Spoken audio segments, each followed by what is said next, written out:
శ్రీరామ రామ రామేతి రమే రామే మనోరమే సహస్రనామ తత్తుల్యం శ్రీరామనామవరానని. ఆపదామపహర్తారం దాతారం సర్వసంపదాం లోకాభిరామం శ్రీరామం భూయో భూయో నమామ్యహం. అంజనానందనం వీరం జానకీ శోకనాశనం కపీసమక్షహంతారం వందే లంకాభయంకరం. మనోజవం మారుతతుల్యవేగం జితేంద్రియం బుద్ధిమతాం వరిష్టం వాతాత్మజం వానరయూధముఖ్యం శ్రీరామదూతం శిరసా నమామి. యత్ర యత్ర రఘునాథకీర్తనం తత్ర తత్ర కృతమస్తకాంజలిం బాష్పవారి పరిపూర్ణలోచనం మారుతిం నమత రాక్షసాంతకం. కూజంతం రామ రామేతి మధురం మధురాక్షరం ఆరుహ్య కవితాశాఖం వందే వాల్మీకికోకిలం. సదాశివసమారంభం శంకరాచార్యమధ్యమం అస్మదాచార్యపర్యంతం వందే గురుపరంపరం. యౌవని దివ్యచరితంబు యుగ యుగాలుగా ఈ జగతి జీవించియుండే. యౌవని ధర్మ జీవనము మానవ జాతికంత మార్గదర్శనమయ్యే. యౌవని దివ్య మంగళ స్వరూపమునుగన దేవతలంత తపించిపోదురు. యౌవని పరమ పవిత్ర నామగానము పరమేశ్వరుడు సైతము పరితపించు. అట్టి ఆరాముని అట్టి శ్రీరాముని అట్టి నారాముని దివ్య చరణారవిందములకు నమస్సుమాంజలి ఘటించెదన్. శ్రీరామచంద్రుని దివ్య చరణారవిందాలకు నమస్కరిస్తూ ఆత్మీయ బంధువులారా, ఈ సాయంకాలం మీ అందరికీ శుభ స్వాగతం. ఈరోజు మనం అత్యంత రమణీయమైన రామాయణ ఘట్టంలోకి ప్రవేశించబోతూ ఉన్నాం. ఈరోజు చిరంజీవి సంకట మోచనుడు, మనందరి ఆరాధ్య దైవం స్వామి హనుమంతుని దర్శనం మనం చేసుకోబోతూ ఉన్నాం. ప్రతిరోజు ఆయన మనకు సాక్షిభూతంగా రామ కథ ఎత్ర ఎత్ర రఘునాథ కీర్తనం, ఎక్కడ రాముని కీర్తన జరుగుతూ ఉంటుందో అక్కడ తప్పకుండా హనుమ ఉంటాడు, మనల్ని ఆశీర్వదిస్తూ ఉంటాడు. ఈరోజు రామాయణంలో హనుమంతుని ప్రవేశం మనం చూస్తూ ఉన్నాం.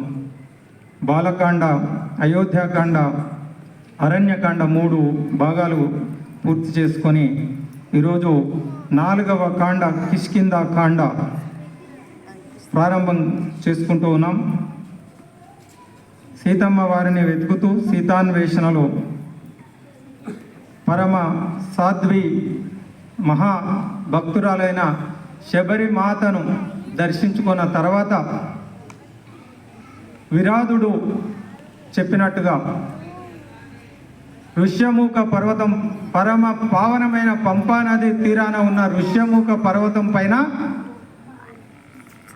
సుగ్రీవుడు తన అనుచరులతో ఉన్నాడు.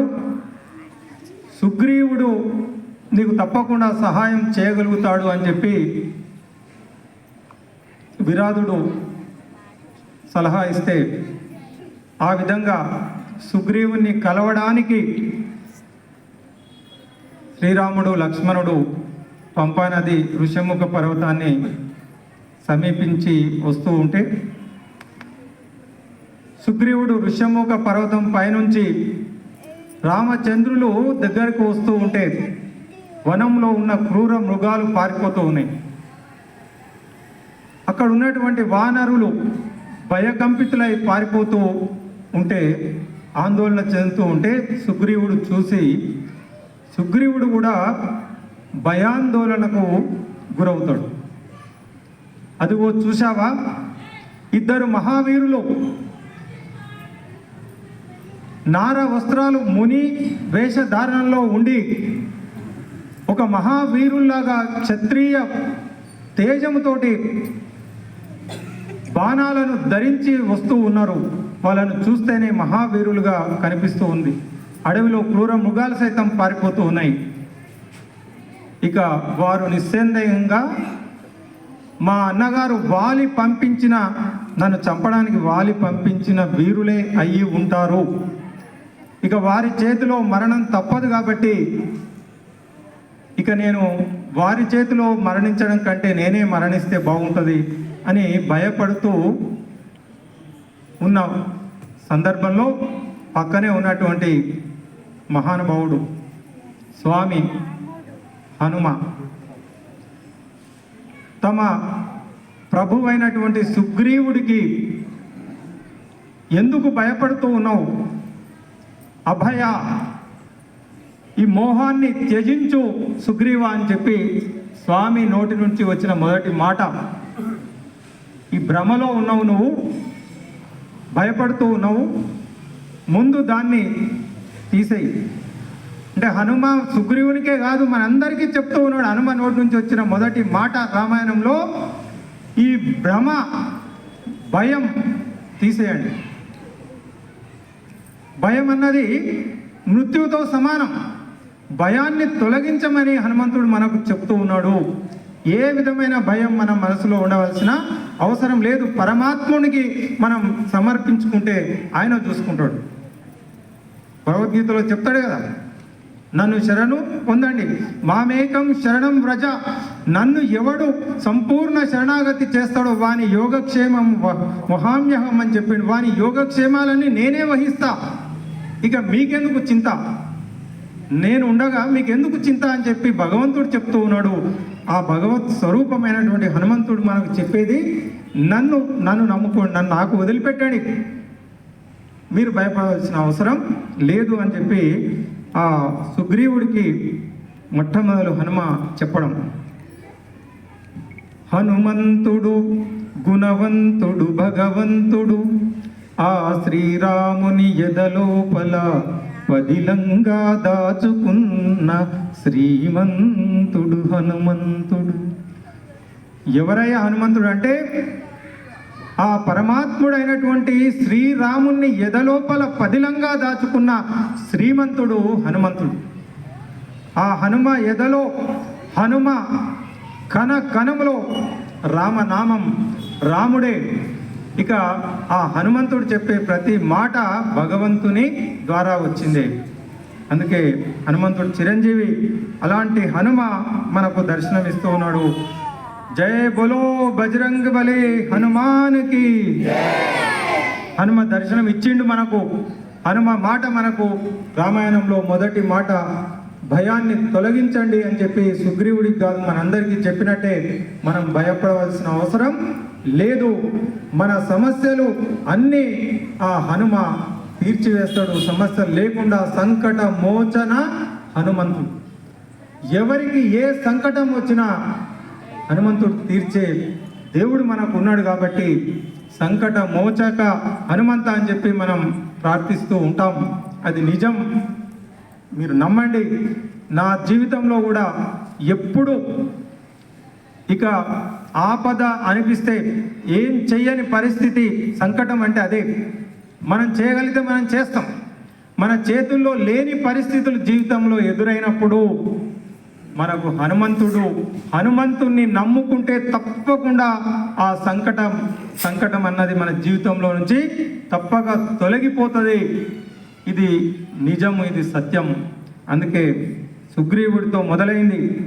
ఇక సుగ్రీవుడికి ధైర్యాన్ని చెప్పి నేను తెలుసుకొని వస్తా, అసలు వచ్చిన వీరులు ఎవరు అన్నది తెలియకుండా అనవసరంగా ఎందుకు ఈ భయాందోళన చెందుతూ ఉన్నావు సుగ్రీవ, నీవు నిశ్చింతగా ఉండు, నేను వెళ్ళి తెలుసుకొని వస్తాను, నువ్వు మారువేషంలో వెళ్ళు అని సలహా ఇస్తాను. మంచిది అని చెప్పి ఒక ముని సాధువు రూపంలో హనుమంతుడు మొట్టమొదలు పరమాత్ముడు భగవంతుడు భక్తుడు కలిసే అద్భుతమైన సన్నివేశం. హనుమ ఒక సాధువు రూపంలో వెళ్ళి రామ లక్ష్మణులను చూసి ప్రశ్నల వర్షం కురిపిస్తారు. మీరు నారచీరలు ధరించి సాధువు రూపంలో ఉన్నారు, ఒకవైపేమో సాధువుల్లాగా నారచీరలు ధరించారు, మరొక వైపు క్షత్రియ వీరుల్లాగా బాణాలను ధరించి ఒక విచిత్రమైన పరిస్థితిలో ఉన్నారు. అడవి జంతువులన్నీ భయపడుతూ ఉన్నాయి మీ పరాక్రమానికి, మీ స్వరూపానికి. ఎవరు మీరు అని చెప్పి మాట్లాడుతూ ఉంటారు. రాముడు లక్ష్మణుడు ఏం మాట్లాడకుండా చూస్తూ ఉంటారు. చాలాసేపు మాట్లాడతాడు హనుమంతుడు. ఆశ్చర్యంగా శ్రీరాముడు అయితే ఆశ్చర్యపోయి చూస్తూ ఉంటాడు, ఎవరు ఇంత అద్భుతంగా మాట్లాడుతూ ఉన్నాడు, అసలు ఇలా మాట్లాడే వ్యక్తిని నేను ఎప్పుడు చూడలేదు, ఇంత జ్ఞాని మహాజ్ఞాని ఇన్ని విషయాలు చెప్తూ ఉన్నాడు. మాట్లాడి మరి ఎందుకో హనుమంతుడు, ఆ సాధువులాగా ఉన్న హనుమంతుడు తనంతా తానే, నేను సుగ్రీవుని మంత్రిని, నా పేరు హనుమంతుడు, సుగ్రీవుడు మిమ్మల్ని చూసి భయపడుతూ ఉన్నాడు, మీ గురించి తెలుసుకోవాలని నేను పంపించాడు అని చెప్పి అసలు ఎందుకు మారువేషంలో వచ్చిండు, మరి వచ్చి ఎందుకు మారువేషంలో ఉన్న హనుమంతుడు నిజాన్ని చెప్తూ ఉన్నాడు. అసలు సాధువులాగా వచ్చిండు, మరి సాధువులాగా ఉండి తెలుసుకోవాలి కదా రహస్యం. కానీ విచిత్రం ఏం జరిగింది అంటే అసలు అనుకోకుండా హనుమంతుడు నిజాన్ని మాట్లాడి, ఎప్పుడైతే హనుమంతుడు నిజాన్ని మాట్లాడిండో అంతవరకు శ్రీరాముడు మాట్లాడలేదు. ఎప్పుడైతే అంటే భగవంతుని ముందు మనం నటిస్తే భగవంతుడు మనకు అనుగ్రహించడు. భగవంతుని ముందు మన నిజాన్ని ఒప్పుకోవాలి, మన నిజ స్వరూపాన్ని బయట పెడితే కదా భగవంతుడు నీతో మాట్లాడడానికి. సత్యం భగవంతుడు అంటే సత్య స్వరూపం. భగవంతుని వద్ద మనం లోపల ఒకటి బయట ఒకటి ఉంటే భగవంతుడు మనతో మాట్లాడాడు. ఎప్పుడైతే హనుమ తన నిజ స్వరూపాన్ని, నిజ పరిస్థితిని రామునితో వివరిస్తాడో అప్పుడు శ్రీరాముడు మాట్లాడతాడు లక్ష్మణునితో. ఎవరు? నవవిధ వ్యాకరణ కోవిదుడు, మహాజ్ఞాని, ఇలాంటి వ్యక్తిని నేను ఇంతవరకు ఎప్పుడూ చూడలేదు. ఇలాంటి వ్యక్తి తోడుంటే మనం ఏ కార్యాన్నైనా జయించవచ్చు. చూసావా లక్ష్మణ, ఒక అద్భుతమైన ఆ జ్ఞాని, ఆ మాట తీరు అది చూసినవా, అసలు ఇలాంటి వ్యక్తి మనకు తోడుంటే ఎంత బాగుంటుంది అని చెప్పి చెప్పడం. అప్పుడు మేము దశరథ పుత్రులం, ఇలా జరిగింది, మా తండ్రి గారి మాట నెరవేర్చడానికి 14 సంవత్సరాలు వనవాసం నేను లక్ష్మణుడు మా భార్యతో సీతమ్మతో రావడం జరిగింది. మరి మా దురదృష్టవశాత్తు మా సీతమ్మను దుర్మార్గుడు అపహరించుకొని వెళ్ళడం, ఆ సీతమ్మను వెతుకుతూ విరాధుడు మాకు ఇచ్చిన సలహా ప్రకారం సుగ్రీవుడిని కలిస్తే మాకు మేలు జరుగుతుంది అని చెప్పి సుగ్రీవుడిని కలవడానికి మేము ఋష్యముఖ పర్వతానికి చేరుకుంటూ ఉన్నాం. అనగానే, అవునా మహాత్ములారా, నేను సుగ్రీవుని మంత్రిని, సుగ్రీవుడు పంపగా వచ్చాను, రండి మిమ్మల్ని నేను పర్వతం పైకి తీసుకువెళ్తా అని చెప్పి తన భుజాలపైన రామ లక్ష్మణులను ఎత్తుకొని ఋష్యముఖ పర్వతం పైకి తీసుకువెళ్ళడం, సుగ్రీవుడితో పరిచయం చేయడం. సుగ్రీవుడు ఇద్దరు ఉన్నతాసనంలో కూర్చొని ఇద్దరు అగ్నిని అక్కడ ప్రవేశపెట్టి అగ్ని సాక్షిగా ఇద్దరు అగ్ని సాక్షిగా స్నేహితులుగా మారిపోతారు. మారిపోయిన తర్వాత సుగ్రీవుడు ఎందుకు ఈ ఋష్యముఖ పర్వతం పైన ఉన్నావు అని అడిగితే తన గురించి చెప్పుకుంటాడు. ఇట్లా జరిగింది, నేను మహాబలి వాలి సోదరుణ్ణి, వాలి ఇంద్రుని వరప్రసాదంగా జన్మించినటువంటి మహావీరుడు, సూర్య వరప్రసాదంగా జన్మించిన వ్యక్తి సుగ్రీవుడు. ఏం జరిగింది అంటే, మరి ఇక్కడ ఎందుకు ఋషముఖ పర్వతం పైన నువ్వు పారిపోయి ఇక్కడ ఎందుకు భయంతో ఈ ప్రదేశంలో ఉన్నావు అని అడిగితే తన గురించి రామునికి చెప్పుకుంటాడు. మా దురదృష్టవశాత్తు పూర్వం మయుడు అనే రాక్షసునికి 2 కొడుకులు, మాయావి, దుందుబి. ఈ దుందుబి అనే వాడు మహాబలవంతుడు. ఈ రాక్షసులకు విచిత్రమైన స్వభావం ఉంటుంది. వాడి బలాన్ని పరీక్షించుకోవడానికి ప్రతిరోజు ఎక్కడ పడితే అక్కడ వెళ్ళి నాతో యుద్ధం, ఎవడ్రా నాతో యుద్ధం చేయగలిగిన మహావీరుడు అని చెప్పి ప్రపంచమంతా వాడు చాటింపేసి, వాడు పొద్దున లేస్తే వాడు చేసే పని అది. పర్వతాల దగ్గరికి వెళ్ళి నాతో కలహం చేయండి అని కోరుకుంటాడు. సముద్రం దగ్గరికి వెళ్ళి సముద్రుడా నాతో యుద్ధం చేస్తామని ఎవ్వడు ముందుకు రారు. అరే నువ్వు వాలి అనే మహాబలి ఉన్నాడు, నీతో యుద్ధం చేయగలిగితే ఆయన దగ్గరికి పో అని సలహా ఇస్తాడు సముద్రం. అప్పుడు కిష్కిందకు వాలి దగ్గరికి వచ్చి గట్టిగా యుద్ధానికి ఆహ్వానిస్తాడు. అరే వాలి, రా నాతో యుద్ధం చేయాలి. వాలి మహావీరుడు, ఎవడ్రా నన్ను యుద్ధానికి ఆహ్వానిస్తున్నది అని ముందుకు బయటికి వచ్చి గుహలో నుంచి దుందుబితో భయంకరమైన యుద్ధం జరుగుతుంది. ఆ దుందుబిని చంపి వాని శరీరాన్ని గిరగిరా తిప్పి విసిరి పారేస్తే ఆ శరీరం వెళ్ళి ఈ ఋష్యమూక పర్వతం పైన వచ్చి పడిపోతుంది. ఆ ఋష్యమూక పర్వతం పైన మతంగ మహర్షి ఆశ్రమం, మహా తపశక్తి సంపన్నుడైనటువంటి మతంగ మహర్షి ఆశ్రమం దగ్గర పడిపోతుంది. ఆశ్రమం అంతా ఆ శవానికి మొత్తం అపవిత్రమైపోతుంది. ఆ రక్తము, ఆ శవం అల్లకల్లోలమై. ఆ మతంగ మహర్షి, ఎవడు ఈ దుర్మార్గుడు పరమ పవిత్రమైనటువంటి ఈ ఆశ్రమ ప్రదేశాన్ని అపవిత్రం చేసిన దుర్మార్గుడు ఎవడు అని చెప్పి, ఎవడు ఈ పని చేసిండో వాడు ఈ ప్రదేశానికి, ఈ తీరం, ఈ దరిదాపుల్లోకి కనుక వస్తే తల పలిగి చనిపోగాక అని చెప్పి మతంగ మహర్షి శపిస్తాడు. ఆ శాప కారణంగా ఈ వాలి ఈ ఋష్యమూక పర్వత ప్రాంతానికి రాడు. అక్కడ వస్తే వాడు చనిపోతాడు. ఇది ఒక సంఘటన.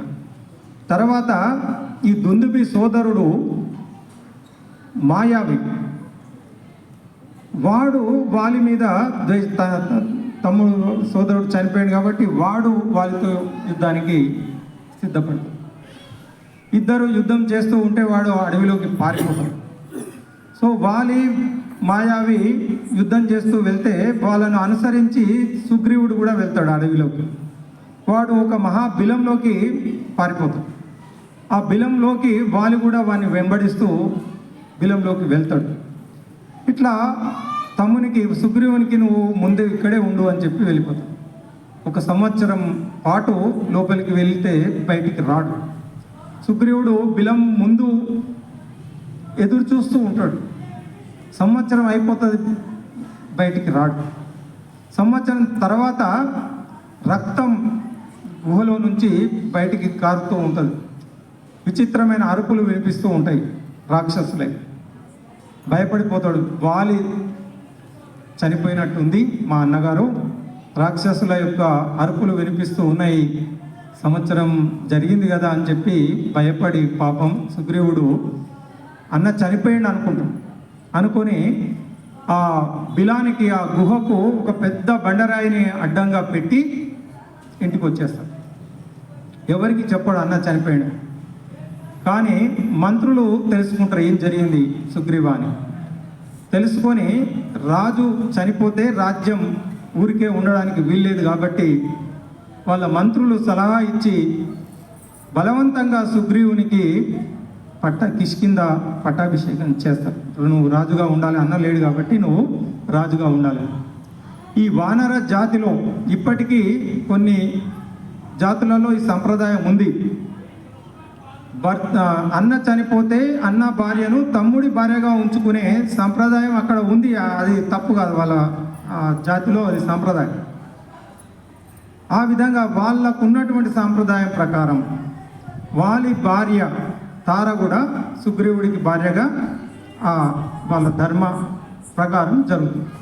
ఆ విధంగా కొన్ని రోజులు సుగ్రీవుడి పరిపాలన చేస్తూ ఉంటే ఆ గుహలో నుంచి బయటికి రావడానికి ప్రయత్నం చేసి ఎవడో గుహలో నుంచి బయటికి రాకుండా ఆ పెద్ద రాయిని అడ్డం పెట్టిండు అని చెప్పి వాలి ఒక తన్ని ఆ బండరాయిని తొలగించి బయటికి వచ్చి తమ్ముడిని కాపలా ఉండమని చెప్తే వాడు మోసం చేసి నన్ను ఈ గుహలో బంధించడానికి ప్రయత్నం చేసి వెళ్ళిపోయాడు అని కోపంతో కిష్కింధ అంతఃపురానికి వచ్చేసరికి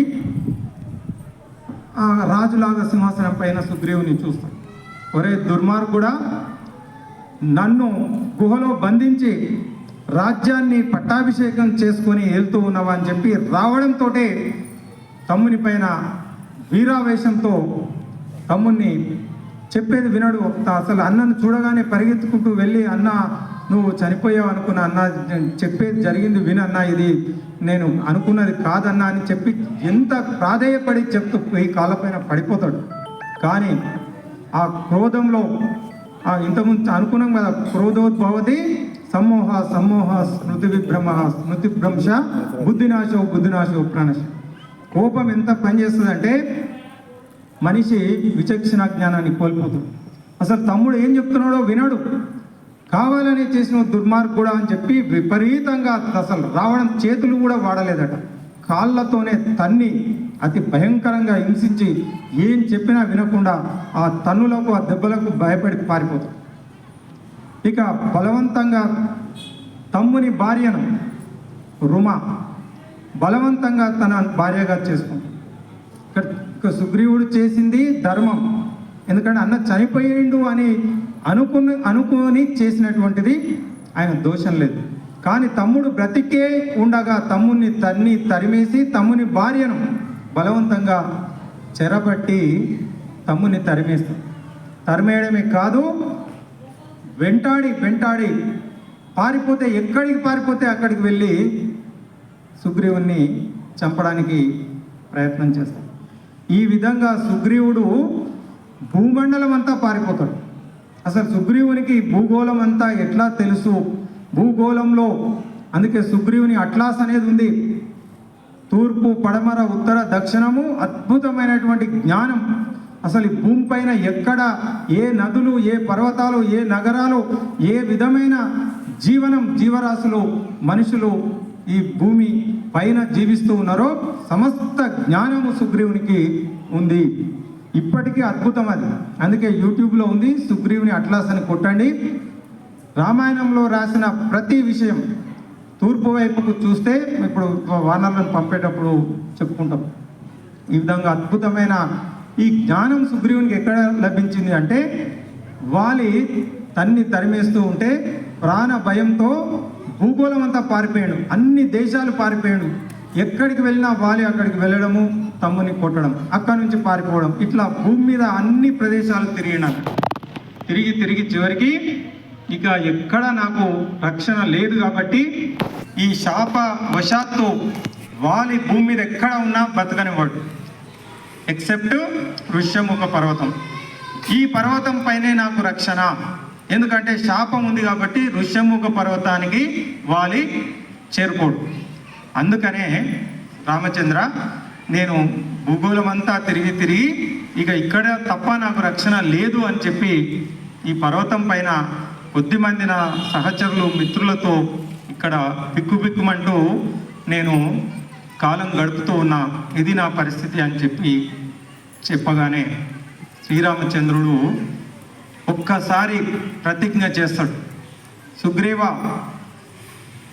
నీ భార్యను చెరబట్టిన ఆ దుర్మార్గుడైన వాలిని వధిస్తా. వాలి చనిపోయాడు అనుకో, ఇది తథ్యం. ఇక్కడ ఈయన నాకు నువ్వేమైనా సీతమ్మని వెతికి పెడతావా, వెతికి పెడితే నీకు నేను ఈ పని ఇది జరగదు. శ్రీరాముడు అధర్మాన్ని ఎప్పుడు క్షమించడు, అందులో స్త్రీలకు అవమానం జరిగితే రాముడు క్షమించడు. మన జాతిలో ఎత్ర నార్యంతు పూజ్యంతే రమంతే తత్ర దేవత అన్నట్టు దానికి మనకు రాముడు ఆదర్శం. సీతమ్మకు అవమానం జరుగుతూ ఉంది. ఇక్కడ సుగ్రీవుని భార్య కూడా అదే విధంగా వాలి చెరలో ఉంది. ఈ మాట విన్న వెంటనే రాముడు ప్రతిజ్ఞ చేస్తాడు, వాలిని సంహరించి నీ భార్యను నీకు కలిపి కిష్కింధకు నేను రాజును చేస్తా అని చెప్పి శ్రీరాముడు ముందుగా వాలికి మాట ఇస్తాడు. మాట ఇచ్చిన తర్వాత సుగ్రీవుడు నేను సీతమ్మను వెతకడానికి మీకు సహాయపడతా శ్రీరామ అని చెప్పి సుగ్రీవుడు తర్వాత రామునికి మాట ఇస్తాడు.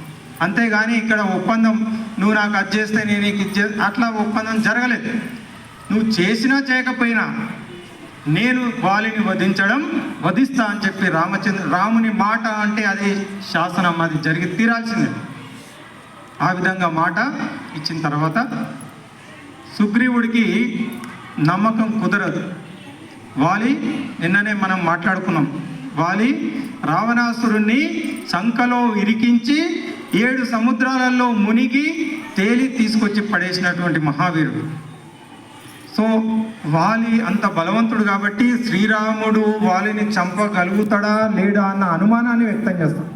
అయ్యా నువ్వు మాట అయితే ఇచ్చినావు, కానీ మా అన్న మామూలు వ్యక్తి కాదు, మా అన్నను మీరు చంపుతారు అని చెప్పి నాకు నమ్మకం కలగడం లేదు, మరి ఏం చేయాలి? ఇగో ఇక్కడ శరీరం పడి ఉంది కదా, మా అన్న ఈ దుందుబి అనే రాక్షసుని చంపి విసిరేసినటువంటి శరీరము ఇప్పుడు కళేబరంగా మారింది. అంటే స్కెలిటన్ ఉంది, ఆ బాడీ అంతా కులిపోయి స్కెలిటన్ బొక్కలు కళేబరం ఇంకా ఈ ఋషముఖ పర్వతం పైన ఉంది. అవి చూడు ఎంత భయంకరంగా పెద్దగా ఆ కళేబరం కనిపిస్తూ ఉంది. ఏం చేయాలి మరి? మా అన్న విసిరేసిండు, అంత బలవంతుడు మా అన్న. అవునా, నువ్వు విసిరేయగలుగుతావా? రాముడు ఏం చేస్తాడంటే గోటితో ఇట్లా అనేస్తాడు. అది 10 యోజనాల దూరంలోకి వెళ్ళి పడిపోతుంది. అప్పుడు రాముని బలం అన్నది కొంత తెలుసు.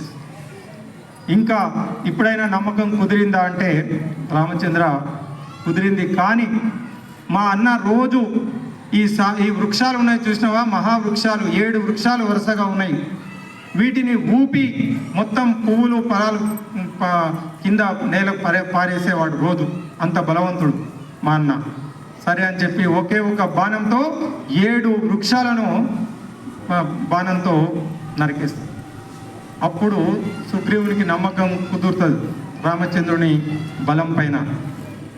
మరి అన్న దగ్గరికి వెళ్ళి యుద్ధానికి ఆహ్వానించు, నేను వాలిని సంహరిస్తా అని చెప్పి రాముని మాట విని వెళ్ళి వాలిని యుద్ధానికి ఆహ్వానిస్తాడు. వాలి రా, నాతో యుద్ధం చేయి. ఒరేయ్, ఇంతవరకు తరిమేస్తే నీకు బుద్ధి రాలేదు, మళ్ళీ వచ్చిన వాను ఆగు అని చెప్పి వాలి ఉత్సాహంగా ముందుకొచ్చి ఇద్దరు భయంకరంగా యుద్ధం చేస్తారు. ఇద్దరు చూడడానికి ఒకేలాగా ఉంటారు. రామునికి వాలి ఎవరు సుగ్రీవుడు ఎవరు పోల్చుకునే పరిస్థితి ఉండదు. యుద్ధం జరుగుతూ ఉంటుంది, వాలి చేతిలో పిడిగుద్దులు తింటూ సుగ్రీవుడు తట్టుకోలేకపోతాడు. చూస్తూ ఉంటాడు, ఇంకా రాముడు ఏం చేయడం లేదు, ఇక బతికే పరిస్థితి లేక పారిపోయి మళ్ళీ రాముని దగ్గరికి వస్తాడు. ఎందుకయ్యా నువ్వు అనవసరంగా నన్ను వాళ్ళ దగ్గరికి పంపించినావు, చంపడం ఇష్టం లేకపోతే నన్ను ఎందుకు పంపాలి, నువ్వు ఏదో ఇట్లా నా బతుకు నేను బతికేవని కదా, అనవసరంగా ఎందుకు రామచంద్ర నువ్వు మాటిచ్చి పంపించినావు? అది కాదు సుగ్రీవ, జరిగిన విషయం ఇది, మీ ఇద్దరు నాకు తేడా తెలవడం లేదు, పొరపాటున నేను బాణం వేస్తే అది నీకే తగిలి నువ్వే చనిపోతే ఎంత ప్రమాదం, అందుకని ఇప్పుడు అట్లా జరగదు. లక్ష్మణ, సుగ్రీవుని మెడలో ఆ పూల మాల తీసి వెయ్యి అని చెప్పి అక్కడే ఉన్నటువంటి ఒక పూల తీగను తీసి లక్ష్మణుడు సుగ్రీవుని మెడలో వేస్తాడు. ఇప్పుడు వెళ్ళు, తప్పకుండా వాళ్ళని నేను వధిస్తాను. సరే మంచిది అని కన్విన్స్ అయిపోతాడు సుగ్రీవుడు. ఓకే, అయితే అందువల్ల మీరు చంపలేకపోయారు, మంచిది అని చెప్పి మళ్ళీ వెళ్తాడు. ఒరే వాలి రారా యుద్ధానికి అని. అప్పుడు అంతఃపురంలో వాలి తారతో కూర్చొని మాట్లాడుతూ ఉంటాడు. ఇప్పుడే తరిమేస్తే మళ్ళీ వచ్చినవా నువ్వు, ఆగురా వస్తూ ఉన్నా అని చెప్పి గద తీసి బయటికి పరిగెత్తబోతాడు.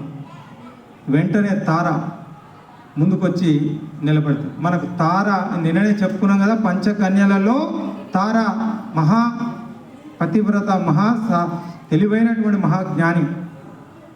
వెంటనే సుగ్రీవుని ఆపాలంటే ఆగు, ఎందుకు కూర్చున్నావు, నీకు బుద్ధి ఉంది, ఇట్లా చెప్పడం కాదు, ఇంకా కోపం వస్తుంది. ఎంత తెలివిగా ఆపాలనో తార వచ్చి ఎదురుగా నిలబడుతుంది. తార 2 సందర్భాలలోనే రామాయణంలో మాట్లాడింది.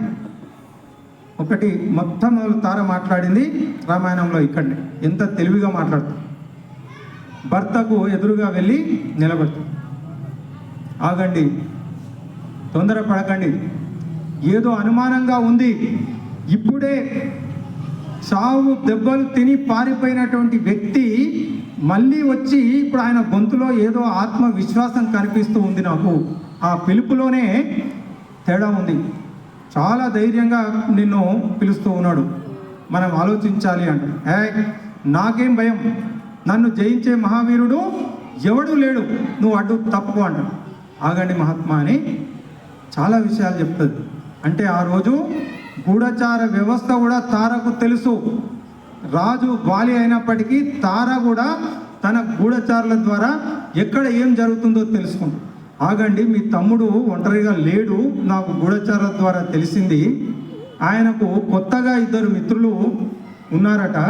ఆయన దశరథ నందనుడు, అయోధ్య రాజకుమారుడు శ్రీరాముడు, లక్ష్మణుడు కొత్తగా సుగ్రీవుడికి మిత్రులు అయ్యారట.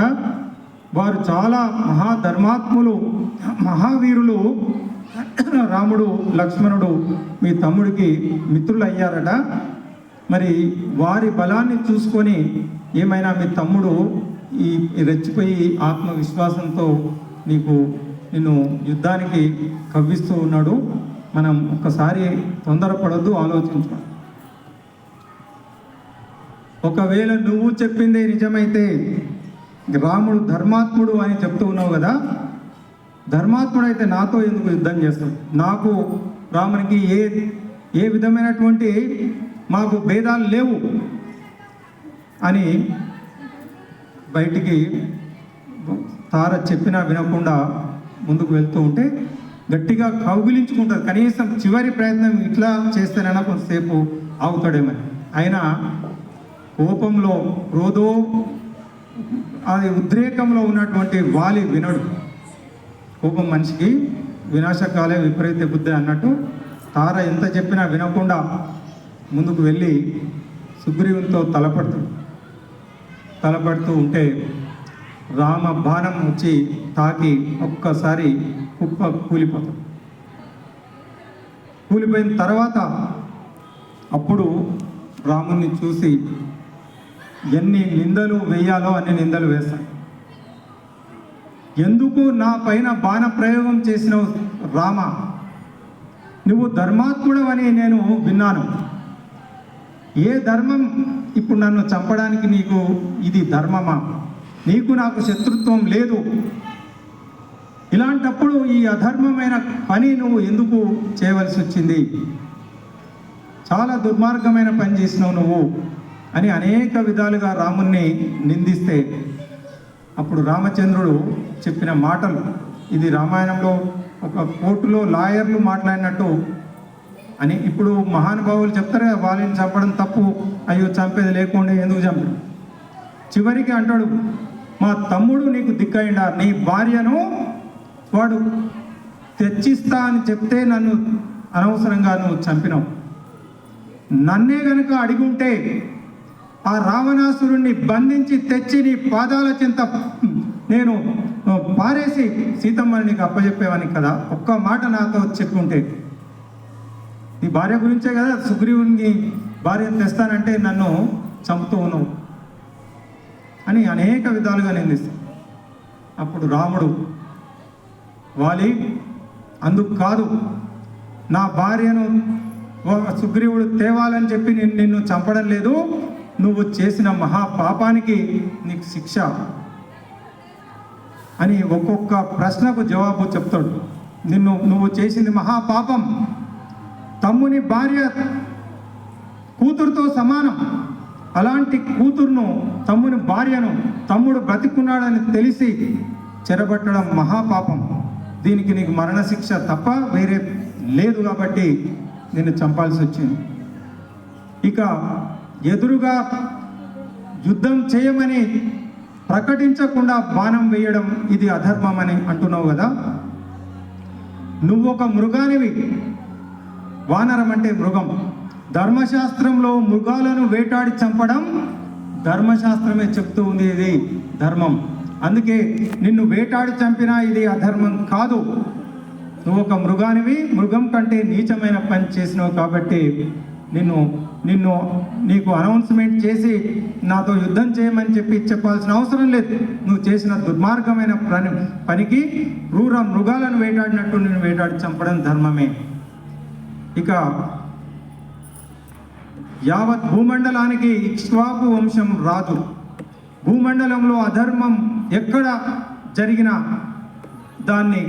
ఆ అధర్మాన్ని శిక్షించడం రాజుగా మా ఇక్ష్వాకు వంశం యొక్క మా కర్తవ్యం.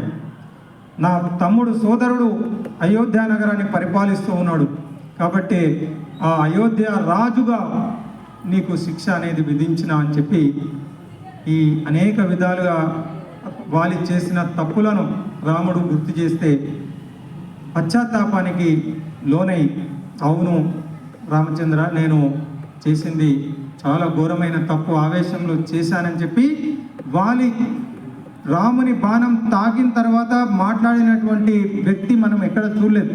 ఒక్క మాట మారీచుడు మాట్లాడి చనిపోయాడు.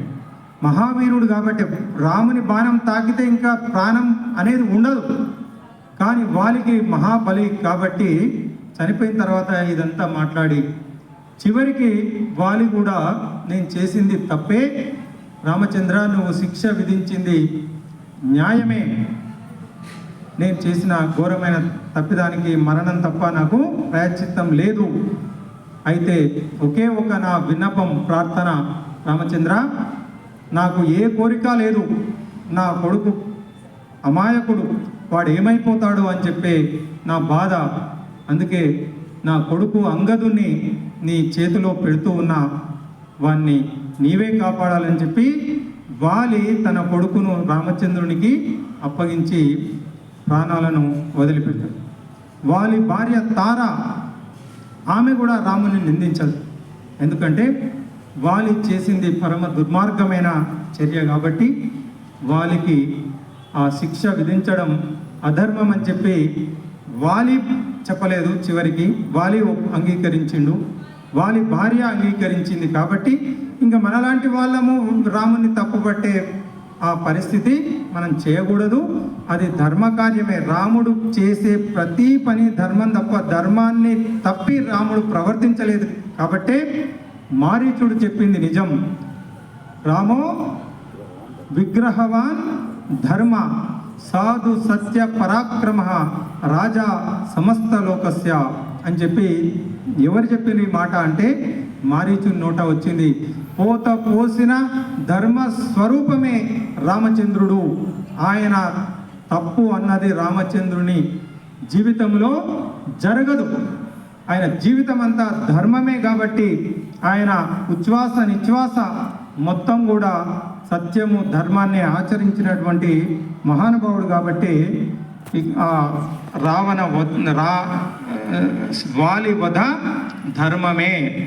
చాలామంది వెనక నుండి దాగి దొంగ మాటున వాలిని వధించాడు అని చెప్పి తెలిసి తెలియక చాలామంది మాట్లాడుతూ ఉంటారు. ఎక్కడో చెట్టు పక్కన మోసగించి దాక్కొని నక్కి బాణం వేసి, ఇది తప్పు.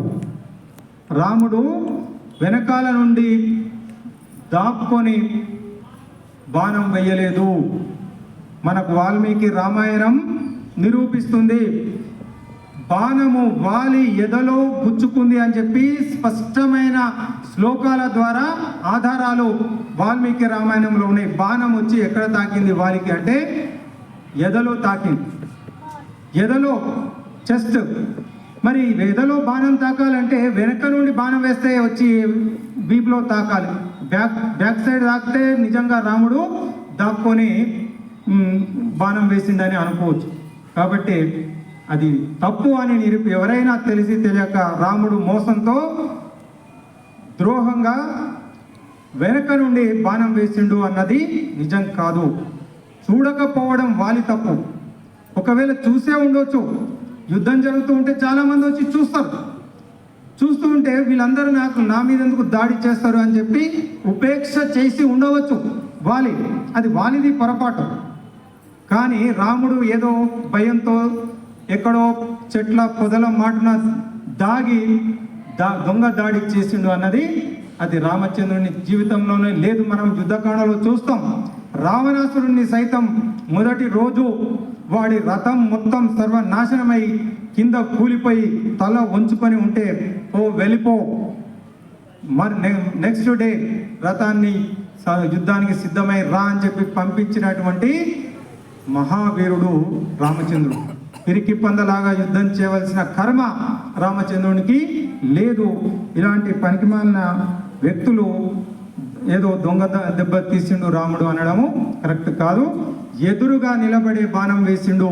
క్రూర మృగం కంటే కామాందంతో నీచాతి నీచమైన పని, తమ్ముని భార్యను చెరబట్టి తమ్ముడు చెప్పే మాటలు కూడా వినకుండా నీచమైన పని చేసినందుకు. అదొక్కటే కాదు, నిన్న కూడా చూసినాం కదా, రావణాసురుడు వీరిద్దరు క్లోజ్ ఫ్రెండ్స్. వీళ్ళ ఒప్పందం ఏంటంటే అందమైన స్త్రీలను వెతికి అపహరించడం, ఇద్దరు అనుభవించడం. ఇలాంటి నీచమైన వ్యక్తి వారిని చంపడం అన్నది అది అనివార్యము, అది నిజమైనటువంటి ధర్మ కార్యం. ఈ విధంగా వాలి వధ జరిగిన తర్వాత కిష్కింద సుగ్రీవునికి పట్టాభిషేకం జరుగుతుంది. ఈ వానర వంశంలో ఉన్నటువంటి కొన్ని ట్రైబ్స్లో, కొన్ని ఆటవిక జాతులలో ఈనాటికి ఆచారం ఉంది. వాళ్ళ వంశంలో ఎవరైనా చనిపోతే అన్నదమ్ములు వాళ్ళ భార్యలను తర్వాత ఆస్తి కావచ్చు, ఆ లేడీస్కు ప్రొటెక్షన్ గురించి కావచ్చు, అక్కడ ఏ ఆచారమైనా అవసరాలను బట్టి ఏర్పడుతుంది. సో అప్పుడు ఆ ఆచారం ఉండవచ్చు, ఇప్పుడు పాటించవలసిన అవసరం లేదు. కాబట్టి వాళ్ళ ఆచార ప్రకారం వాలి చనిపోయింది కాబట్టి వాలి భార్య తార కూడా సుగ్రీవుడికి తర్వాత భార్యగా, రుమ, వాలి సుగ్రీవుడికి భార్యలుగా కొనసాగి కిష్కింద ఆ రాజు సుగ్రీవుడు రాజ్యాన్ని పరిపాలిస్తాడు. అప్పుడు వర్షాకాలం అయితే ఇన్ని కష్టాలు పడి ఇన్నేళ్ళు ప్రాణ భయంతో కష్టాల్లో ఉండి ఇప్పుడు రాజుగా సుగ్రీవుడు ఉన్నాడు కాబట్టి సుగ్రీవుడిని కొన్ని రోజులు సుఖాన్ని అనుభవించమని రాముడు ఏమీ అన్నాడు. అడవిలో రాముడు లక్ష్మణుడు అడవిలో ఉంటారు.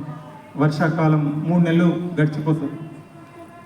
అప్పుడు వర్షాకాలంలో ఆ వర్ష ఋతువును చూసి సీతమ్మను ప్రతిరోజు జ్ఞాపకం చేసుకుంటూ పరితపించిపోతూ ఉంటాడు. ఆ డీటెయిల్స్ అన్నీ మనం మీకు ఎవరికైనా ఇష్టం ఉంటే చదవండి. ప్రతిరోజు సీతమ్మను తలుచుకుంటాడు. అందమైన చెట్టును చూసి ఎక్కడ ప్రకృతి రమణీయం కలిగిన అయ్యో నా సీత ఎక్కడుందో కదా, ఏమైపోతుందో, ఎట్లా ఈరోజు బాధలో ఉందో, దుఃఖంలో ఉందో, చందమామను చూసి సీతమ్మ గురించి ఆలోచిస్తాడు. అందమైన చెట్టును చూసి, ప్రకృతి పచ్చదనాన్ని చూసి, పారే నదులను చూసి, కురుస్తున్న వర్షాన్ని చూసి సీతమ్మను జ్ఞాపకం చేసుకొని క్షణం ఉండదు. 3 నెలలు గడిచిపోతుంది. ఇంకా సుగ్రీవుని నుంచి ఏ సమాచారం రాదు. అప్పుడు లక్ష్మణుని పిలిచి చెప్తాడు, సుగ్రీవుడు మాట తప్పినట్టు అనిపిస్తూ ఉంది లక్ష్మణ, ఒక్కసారి వెళ్ళి గుర్తు చెయ్యి. ఏమని?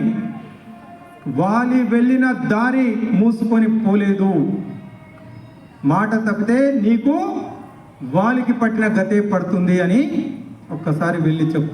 అసలు మామూలుగానే లక్ష్మణుడికి ఆవేశం, మహావీరావేశం.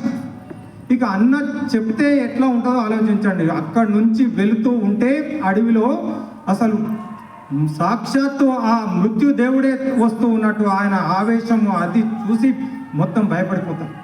ఒక్కసారి అంతఃపురంలోకి వెళ్ళి సుగ్రీవ అనగానే అప్పుడు సుగ్రీవుడు తాగుతూ మత్తులో భార్యలు రుమా తార మధ్యలో ఆయన ఆ విధంగా వ్యసన పరువులాగా ఉండిపోతాడు. ఒక్కసారి ఆ లక్ష్మణుని ఆ భయంకరమైన ఆ క్రోధ కేక విన్న తర్వాత భయపడిపోతారు మొత్తం. అప్పుడు తార రెండోసారి తార ముందుకు వస్తుంది. మీరు ఆగండి, ఇప్పుడు లక్ష్మణుని మాట చాలా భయంకరంగా ఉంది, నువ్వు 3 నెలలు అయింది మాట తప్పినావు, అసలు లక్ష్మణుని చూస్తేనే అసలు అందరు భయపడిపోతారు, సుగ్రీవుడు కూడా అసలు బయటికి రావడానికి భయపడతాడు, మీరు ఆగండి అని చెప్పి తార అదే విధంగా ఆ బెడ్రూమ్లో నుంచి అదే విధంగా బయటకు వస్తుంది. వచ్చి అద్భుతంగా లక్ష్మణునితో తప్పు జరిగింది, క్షమించండి, తప్పు ఎవరితోనైనా అసలు తార యొక్క ఆ మేధాశక్తి, ఆమె మాట చాతుర్యం లక్ష్మణుణ్ణి మామూలుగా ఎవరు శాంతింప చేయడం ఎవరి వల్ల కాదు. అలాంటి ఆవేశంలో ఉన్న లక్ష్మణుణ్ణి కూడా శాంతింప చేసే విధంగా విశ్వామిత్రుడు మీ గురువు యొక్క ఎగ్జాంపుల్ ఇస్తుంది. విశ్వామిత్రుడు అంత మీ గురువు కదా, అలాంటి వ్యక్తి తప్పు చేసిండు, మేనకతో లొంగిపోయాడు కదా, పాపం వానరుడు, క్షమించండి, తప్పే చేసిండు, మాట తప్పి ఈ మొత్తం ఈ రాజ్య లాలసతో ఈ మొత్తం ఈ భోగ భాగ్యాలలో మునిగిపోయి ఈరోజు సుగ్రీవుడు ఉండడం తప్పు, ఒక అవకాశం ఇవ్వండి, క్షమించండి. ఇప్పుడే సుగ్రీవుడు బయలుదేరి సీతమ్మని వెతకడానికి ప్రయత్నం చేస్తారు అని ఒప్పిస్తుంది. ఈ 2 సందర్భాలలో మనకు తార మాట్లాడింది కనిపిస్తుంది. అంత మహా తెలివైనటువంటి వ్యక్తి. తార మాటలకు శాంతించి సుగ్రీవుడు తర్వాత బయటకు వచ్చి నేను వెంటనే మేము సీతాన్వేషణకు కొనుక్కుంటామని చెప్పడంతో మనకు లక్ష్మణుడు తిరిగి బయలుదేరి వెళ్ళడం, వెంటనే తప్పు తెలుసుకొని సుగ్రీవుడు ఇక సీతాన్వేషణ గురించి వానర వీరులను అందరినీ, బల్లూకాలు, వానరాలు, రకరకాల వానర జాతులన్నిటికీ, ప్రపంచంలో ఉన్న వానరాలన్నిటినీ కోట్ల వానరాలు అక్కడికి చేరుకుంటాయి. అక్కడి నుంచి అన్ని దిశలకు సీతమ్మని వెతకడానికి సుగ్రీవుడు పంపించడం జరుగుతుంది. ముందు ఈస్ట్ తూర్పులో మనకు ఇప్పుడు బంగ్లాదేశ్ అంటే అప్పుడు భారతదేశమే, బర్మా, మియన్మార్, తర్వాత Indonesia, Thailand, Japan, Philippines, Australia, south America, ఈ ప్రదేశాలు మొత్తము ఒక్కొక్కటి ఎక్కడెక్కడ ఏ సముద్రాలు ఉన్నాయి, ఏ నదులు ఉన్నాయి, ఏమేమి ఉన్నాయి, అక్కడ ఎలాంటి మనుషులు, ఏ జాతికి చెందిన మనుషులు జీవిస్తూ ఉన్నారు. ఇప్పుడు మీరు గూగుల్ సెర్చ్ చేస్తే తెలుస్తుంది. కొందరికి చాలా చెవుల కుండలాలు ఉంటాయి, వేలాడుతూ ఉంటాయి. అక్కడ మెక్సికో, అక్కడ మనం చూస్తే కొన్ని జాతులు పెదవులు వాళ్ళు డ్రమ్ములాగా కట్టి పెదవులు వేలాడుతూ ఉంటాయి. ఇవన్నీ సుగ్రీవుడు ఇలాంటి వ్యక్తులు అక్కడ ఉన్నారు, అక్కడ ఆహార వ్యవహారాలు వాళ్ళ ఆచారాలు ఇట్లా ఉంటాయి, మీరు జాగ్రత్తగా ఉండండి, అక్కడి వరకు వెతకండి అని చెప్పి తూర్పు తీరం. ఇక ఉత్తరం చైనా, ఇప్పుడు మానస సరోవరం దాటి చైనా, ఆ తర్వాత అక్కడ మంచు ప్రాంతం వరకు వెతకమని చెప్తాడు. ఆ తర్వాత వెతకొద్దు, అక్కడ ప్రాణం ఉండలేదు. ఆ తర్వాత అంటార్కిటికా వరకు ఇక్కడ సౌత్లో చెప్తాడు. మధ్య భారతదేశంలో నుంచి నదుల పేర్లతో సహా ఇలా సుగ్రీవుడికి ఉన్నటువంటి ఆ జియోగ్రఫీ, గ్లోబల్ నాలెడ్జ్ అన్నది ఒక అద్భుతమైన, అంటే మన భారతదేశంలో ఇంత గొప్ప కొలంబస్, వాస్కోడి గామా ఎవడో కనిపెట్టాడు, సముద్రం నుంచి వచ్చి నువ్వు తెలుసుకో. సుగ్రీవుడికి సమస్త భూగోళ జ్ఞానం ఉంది. యుగాల గడిచిపోయిన అంత వేల లక్షల కోట్ల సంవత్సరాల ముందు భారతదేశానికి ఇంత జ్ఞానం ఉంది అనడానికి సుగ్రీవుని అట్లాస్ అని మీరు గూగుల్ సెర్చ్ చేయండి, యూట్యూబ్లో అద్భుతమైన ఇన్ఫర్మేషన్ ఉంది, సైంటిఫిక్ ఎవిడెన్స్తో సహా మనకు కనిపిస్తుంది. ఆ విధంగా సుగ్రీవుడికి రావణాసురుని గురించి తెలుసు, కానీ రామునికి చెప్పలేదు. ఎందుకంటే అన్నీ తెలిసిన వ్యక్తికి రావణాసురుడు వాళ్ళతో పాటు నెల రోజులు ఇద్దరు ఉన్నారు అక్కడ కిష్కింధలో. అయినా ఎందుకు చెప్పలేదు అంటే రావణాసురుడు అని చెప్పగానే రాముడు ఒక క్షణం ఆగడు, వెంటనే బయలుదేరి వెళ్ళిపోవచ్చు. ఆవేశంలో ఉన్నాడు, అంత సీతమ్మ గురించి అంత తప్పించిపోతూ ఉన్నాడు. కాబట్టి వెంటనే చెప్తే రాముడు వెంటనే బయలుదేరి వెళ్ళిపోతాడేమో. యుద్ధానికి సిద్ధం కావాలి కాబట్టి రావణాసురునితో యుద్ధం అంటే సర్వ రకాలుగా మనం సంసిద్ధత లేకుండా యుద్ధం చేయొద్దు కాబట్టే చెప్పలేదేమో అని ఒకటి అనిపిస్తుంది. ఆ విధంగా పూర్తి నమ్మకం దక్షిణ దిశలో లంకా నగరంలో తప్పకుండా సీతమ్మ ఉన్నదన్న విషయం సుగ్రీవుడికి కూడా తెలిసే ఉంటుంది. కాబట్టి మహావీరులైనటువంటి హనుమంతుణ్ణి దక్షిణ దిశకు పంపడం, హనుమ నీ వల్లనే సీతమ్మ, నీవే సీతమ్మను వెతికి తేగల నమ్మకం నీ మీదే ఉంది అని చెప్పి సుగ్రీవుడికి చెప్పడం, సుగ్రీవుడికి హనుమంతునికి రామచంద్రుడు తన అంగుళీయాన్ని రింగు ఉంగరాన్ని ఇవ్వడం, ఎవరికి ఇవ్వలేదు అంటే తప్పకుండా వాళ్ళకు దక్షిణ దిశలోనే సీతమ్మ ఉంది, రావణాసురుడి లంకలో ఉంది అన్న ఒక నమ్మకం ఉండొచ్చు. అందుకే మహావీరులు జాంబవంతుడు, అంగదుడు, నలుడు ఇలాంటి మహావీరులతో పాటు దక్షిణ దిశలో సౌత్ డైరెక్షన్లో వీళ్ళందరినీ సుగ్రీవుడు పంపడం, వీళ్ళందరికీ 1 మంత్ టైం పెడతాడు. 1 నెల రోజుల లోపు మీరు సీతమ్మ జాడ తెలుసుకొని రాకపోతే మీకు మరణశిక్షే. వార్నింగ్, ఇంకొక సమస్య లేదు, ఉట్టిగానే మేము వెళ్ళినాము చూసి వచ్చినాం లేదు అని చెప్తే కాదు, చూసి రాకపోతే సీతమ్మను తెలుసుకోకపోతే మీకు మరణ దండన తప్ప వేరే మార్గం లేదు అని చెప్పి వీళ్ళ వానర వీరులందరికీ అంత పెద్ద వార్నింగ్ ఇచ్చాడు. లేకపోతే గుట్టిగా తిరిగి టైంపాస్ చేసి కూడా నాకు చూసినాం లేదు అని చెప్తారు. తప్పకుండా సీతమ్మను వెతకాలి కాబట్టి 1 మంత్ లోపల వెతికి తీసుకురావాలి మీరు సమాచారం అని చెప్పి వీళ్ళందరినీ పంపించడం. ఆ విధంగా దక్షిణ దిశలో హనుమంతుడు అంగదుని సారథ్యంలో బయలుదేరి వెళ్తారు. అక్కడ చాలా దూరం దక్షిణ భారతదేశం మొత్తం దాటి నదులు, పర్వతాలు అన్నీ వెతుకుతూ వాళ్ళు వెళ్తూ ఉంటే ఒక ప్రదేశంలో బాగా దప్పిక వేస్తూ ఉంటుంది వీళ్ళకి, దాహం, బాగా అలసిపోతారు. అలసిపోయి ఎక్కడ చూసినా నీళ్ళు కనిపించవు. కానీ ఒక గుహలో నుంచి రకరకాల పక్షులు ఎగురుతూ బయటికి రావడం చూస్తారు. పక్షులు ఎగురుతూ వస్తూ ఉన్నాయి అంటే లోపల తప్పకుండా నీరు ఉండి ఉంటుంది అని చెప్పి ఆ గుహలోకి వెళ్ళిపోతారు. అది మయుడు నిర్మించినటువంటి ఒక మాయా బిలం, లోపలికి వెళ్ళడం తప్ప బయటికి రావడం ఎవరి వల్ల కాదు. బిలంలోకి వెళ్తారు. అందమైన ఆ బిలంలో ఉన్న ఆ వనాలను, నదులను, నీళ్లను, పండ్లను భోంచేసిన తర్వాత అసలు ఎక్కడ వెళ్ళాము, ఎక్కడి నుంచి బయటికి వెళ్ళాలో వాళ్ళకి అర్థం కాదు. తిరిగి బయటికి రాలేక విచిత్రమైన పరిస్థితిలో ఉంటారు. అయ్యో ఇట్లయిపోయింది మన పరిస్థితి, ఇందులో నుంచి బయటపడే పరిస్థితి లేదు అని అనుకుంటాం. అప్పుడు బాధపడుతూ ఉంటే అక్కడ స్వయం ప్రభ ఆ బిలంలో స్వయం ప్రభ అనే ఒక మహా వ్యక్తి ఆ బిలంలో, ఆమెనే దాని అధీనంలో ఉంటుంది, స్వయం ప్రభ అధీనంలో.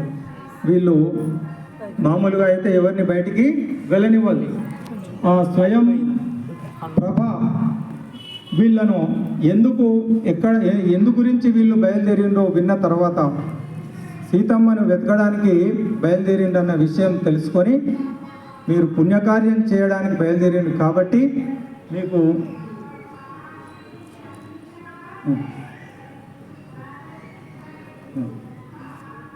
బయలుదేరిండు కాబట్టి మీకు సహాయం చేస్తా అని చెప్పి ఆమె వాళ్ళను కళ్ళు మూసుకోమని చెప్పి ఆమె మంత్రశక్తి వల్ల బిలానికి బయటికి తీసుకొచ్చారు.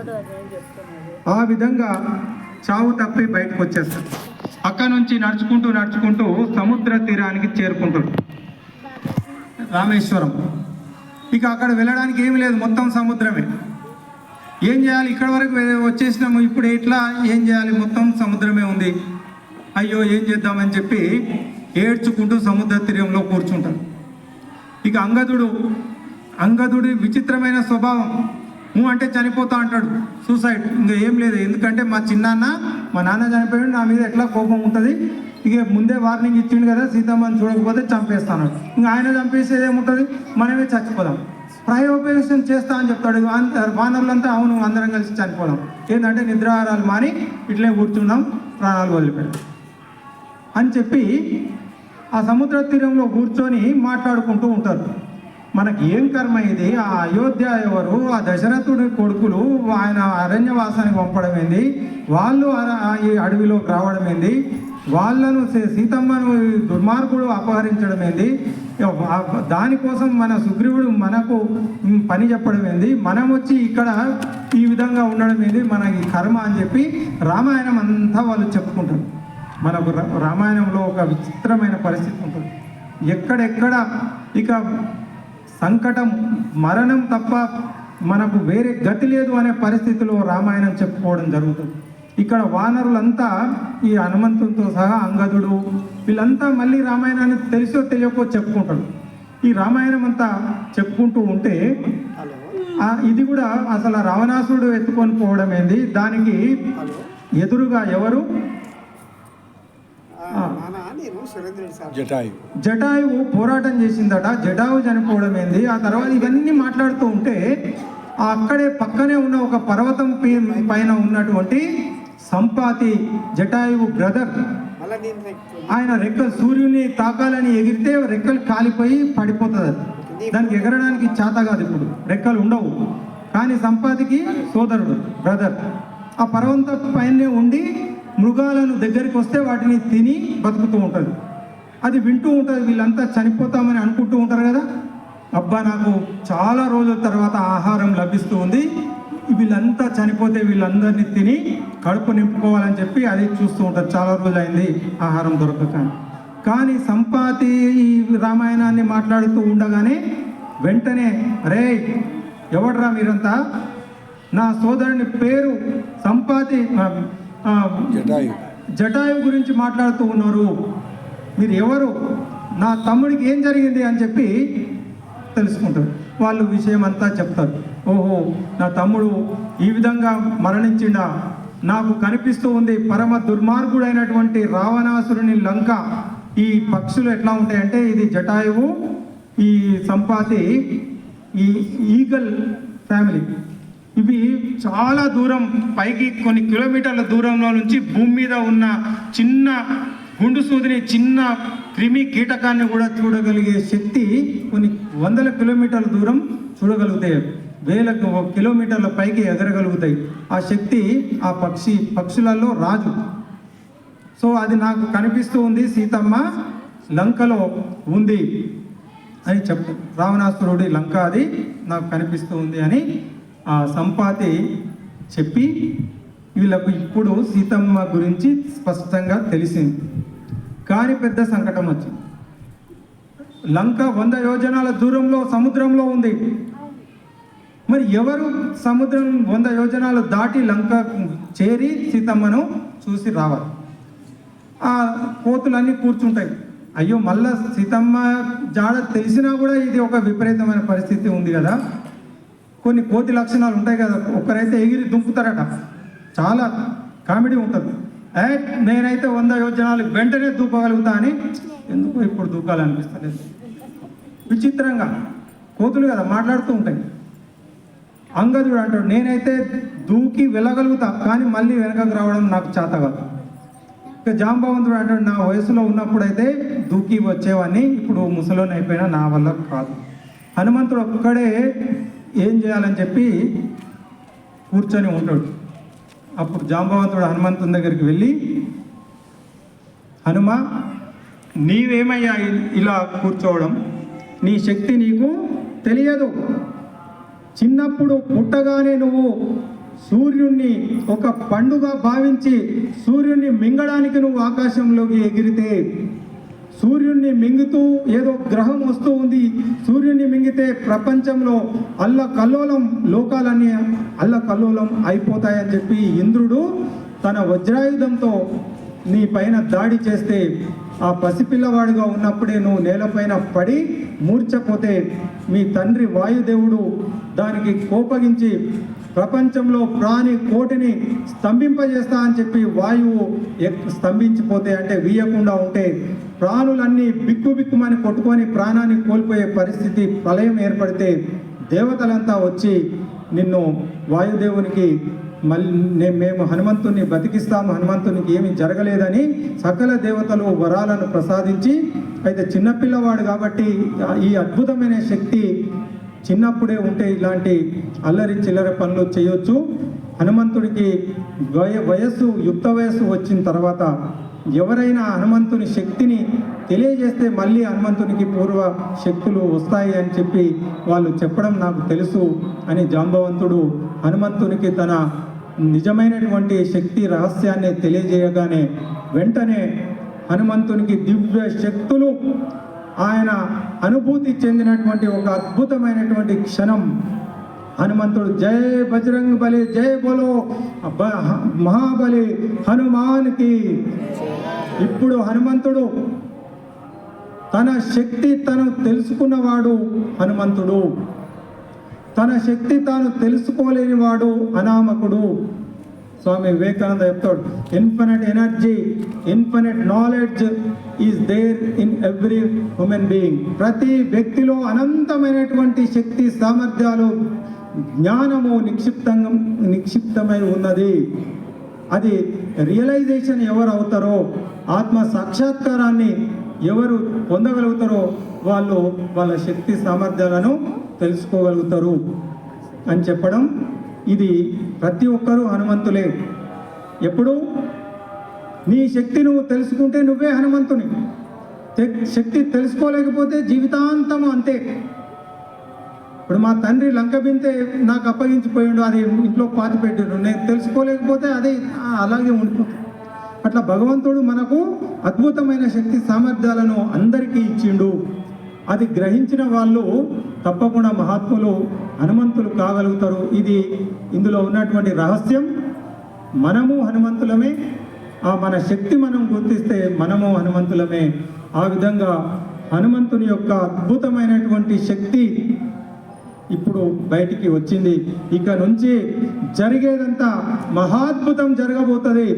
హనుమంతుడు ఆకాశాన్ని అంటే విధంగా తన శరీరాన్ని పెంచి ఆ పర్వత శిఖరం పైకి ఎక్కి అక్కడి నుంచి ఒక టేక్ ఆఫ్ చేసిందంటే అద్భుతమైన వాల్మీకి రచన వైభవం మనం సుందరకాండలో చూస్తాం.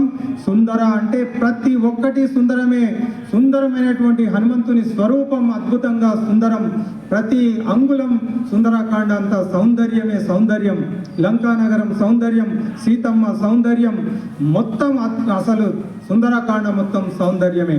చాలామంది రామాయణంలో సుందరకాండ మాత్రమే ప్రత్యేకంగా వినడానికి, రామాయణం మొత్తంలో అతి ప్రత్యేకమైనటువంటిది సుందరకాండ. కాబట్టి మనం రేపటి రోజు సుందరకాండ, హనుమంతుని విశ్వరూపం, సముద్ర లంఘనం, లంకా ప్రవేశం, లంకా దహనం, రావణ గర్వ భంగం అన్నీ మనం సీతమ్మ దర్శనంతో సహా అన్నీ మనం సుందరకాండలో అద్భుతాలు అన్నీ సుందరాలే. కాబట్టి సుందరకాండ వింటే మొత్తం పరమ పావనమైపోతాం మనం. అందుకే రేపు సుందరకాండ విందాం. జై బోలో రాజా రామచంద్ర మహారాజ్కి, జై బోలో మహాబలి హనుమాన్కి. ఇప్పుడు మనకు ఈరోజు మనం అనుకున్నట్టు ప్రసాదం హనుమంత్ దర్శనం అయింది. హనుమంతుడు తన దివ్య శక్తి స్వరూపాన్ని పొంది మన మధ్యలో ఉన్నాడు. హనుమంతుడు అంటే భక్తి, శక్తి, జ్ఞానం త్రివేణి సంగమం హనుమంతుడు. ఈరోజు మీకు ఈ రెండు వీటిలో అంతర్ధానంగా మూడవది శక్తి. మనకు భక్తి, జ్ఞానం రెండూ ఉండాలి. ఉంటే శక్తి ఆటోమేటిక్గా లభిస్తుంది. ఆ భక్తి, నారద భక్తి, తర్వాత ఆ ఉపనిషత్ జ్ఞానం రెండూ మీకు ప్రసాదంగా ఈరోజు మహానుభావులు భగవత్ వరప్రసాదులు మన పెద్దలు నాగయ్య గారు. వారు రిటైర్డ్ తెలుగు లెక్చరర్. రిటైర్డ్ అయిన తర్వాత అనుకోకుండా భగవత్ అనుగ్రహం వారి పైన ఆ భగవంతుడు అనుగ్రహించి ఎట్లయితే వాల్మీకి ద్వారా రామాయణాన్ని మనకు అందించారో ఆ భగవత్ అనుగ్రహం లేకపోతే ఈ మంచి దివ్యమైన కార్యాలు జరగవు. వారి ద్వారా మరి భగవద్గీత ఈ భక్తి ప్రధానమైనటువంటి ఈ నారద భక్తి రహస్యాలు, ఉపనిషత్ రహస్యాలు, నారద భక్తి సూత్రాలు 2 గ్రంథాలను వారు రచించడం. ఇవి మామూలుగా మనకు అర్థం కావు.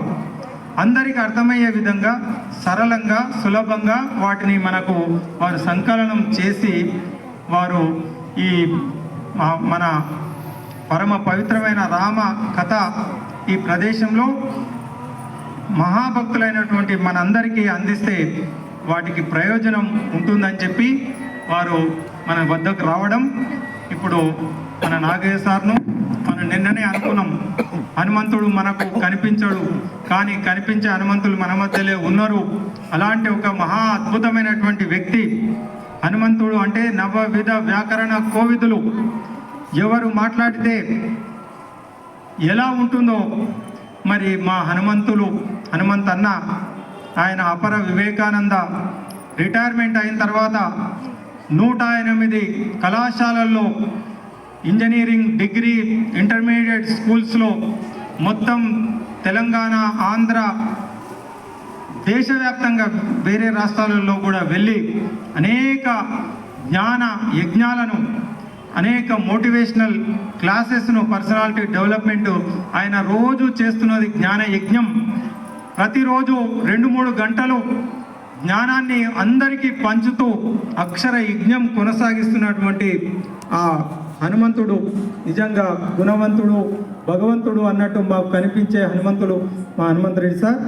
ఇప్పుడు వింటారు ఆయన మాటలు ఎంత పవిత్రంగా ఉంటాయో. హనుమంతుని మాటలు మనం వెళ్ళేది కదా, హనుమంతుడే ఈరోజు మన ముందు మాట్లాడడం మీరు చూస్తారు. అంత పరమ పవిత్రమైనటువంటి వ్యక్తి, అందరూ బాగుండాలని కోరుకునే వ్యక్తి ఈరోజు మనకు ఆ పుస్తకాలను అందించడానికి వారు రావడం, నిన్న కూడా నన్ను అనుగ్రహించడానికి, మనల్ని అనుగ్రహించడానికి వారు ఇక్కడికి రావడం, ఆ హనుమంతుడే వారి రూపంలో ఉన్నాడని చెప్పి నేను భావిస్తూ ఉన్నా. ఎవరు మాట్లాడితే సింహం గర్జించినట్టు, మేఘం వర్షించినట్టు, మలయ మారుతం వీచినట్టు, మందహాసం చేసినట్టు, పసిపిల్లలు నవ్వినట్టు, పరమాన్నం భోంచేసినట్టు, ప్రణవ నాదం పలికినట్టు, గుడి గంటలు మోగినట్టు, గుండె తలుపులు తట్టినట్టు, పండిత పామరులను సైతం పరవశింపచేసే అద్భుతమైన వాగ్దాటి హనుమంతు సార్ది. అలాంటి సారు హనుమంతుని రూపంలో ఈరోజు మనల్ని ఆ హనుమంతుడే వారి రూపంలో ఈ పుస్తకాలను మనకు అందిస్తూ ఉన్నాడు. వీటిని ప్రసాదంగా గ్రహిద్దాం. ఆ తర్వాత సారు మాట్లాడతారు. ఇప్పుడు పాండుచారి గారు వాళ్ళను మన కరతాళ ధ్వనుల మధ్య మనం వారిని వేదికపై ఆహ్వానించుకుందాం. వచ్చిన అతిథులు ఎవరైతే ఉన్నారో శ్రీ కుమార్ గారు కారుణ్య భారతి అధ్యక్షుడు వారి పైకి రావాలి. శ్రీ ఏడుగొండ శ్రీనివాసరెడ్డి గారు మనకు రామాయణ ప్రవచనాన్ని ప్రారంభించినటువంటి వారిని కూడా పైకి రావాల్సిన.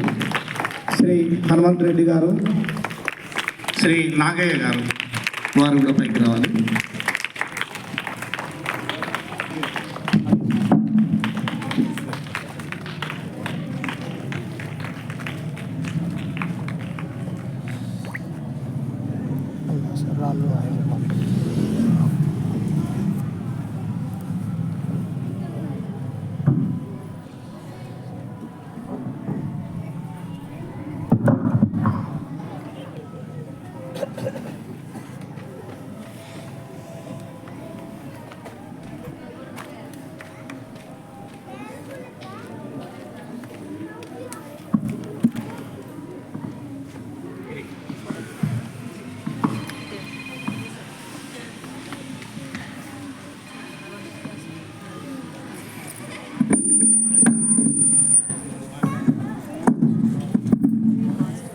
శ్రీ నాగయ్య గారు రిటైర్డ్ తెలుగు లెక్చరర్ వారిని నారద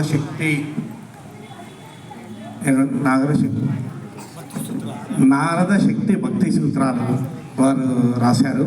వారిని సన్మానించాల్సిందిగా శ్రీ ఉపనిషత్ రహస్యాలు వారిని సన్మానించాల్సిందిగా శ్రీ బూర్గు కుమార్ గారిని కోరుతున్నాను.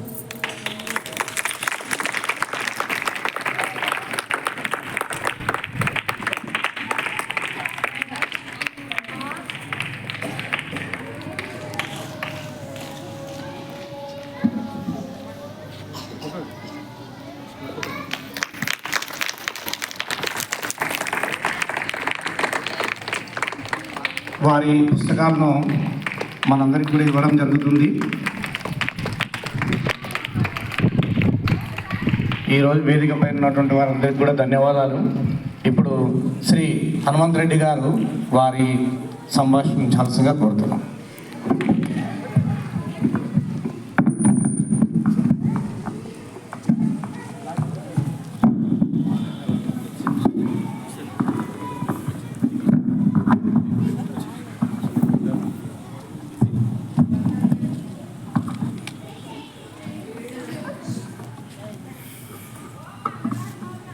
వేదికను అలంకరించిన మన కారుణ్య భారతి అధ్యక్షుల వారు, మిత్రులు, ఈనాటి ప్రవచనకర్త శ్రీ సురేందర్ రెడ్డి గారు నా సొంత తమ్ముడు లాంటి వారు. మేమిద్దరం ఒకటే కళాశాలలో పనిచేశాము. వారికి కేవలం మీరు ఒక అద్భుతమైన ప్రవచనకర్తనే చూశారు, కానీ మంచి మ్యాథమెటిక్స్ లెక్చరరు, మంచి ప్రిన్సిపల్, చాలా చక్కని అలాంటి వారు కాలేజీకి ఒక్కరుంటే 500-600 మంది విద్యార్థుల జీవితము బాగుపడుతుంది. నేను పర్సనల్గా చూసిన వారిని ఇప్పుడు కల్వకుర్తిలో పనిచేస్తున్నారు. ఆ కళాశాలను ఒక సరస్వతి శిశు మందిరంగా మార్చేశారు. ఒక కాలేజ్ అందరు గాడిదల్లాగా ఇవాళ కూడా పిల్లలు ఎట్లా ఉంటారో మీకు తెలుసు కదా. అలాంటి వాళ్ళను అద్భుతమైన సైన్యంగా మార్చేశారు.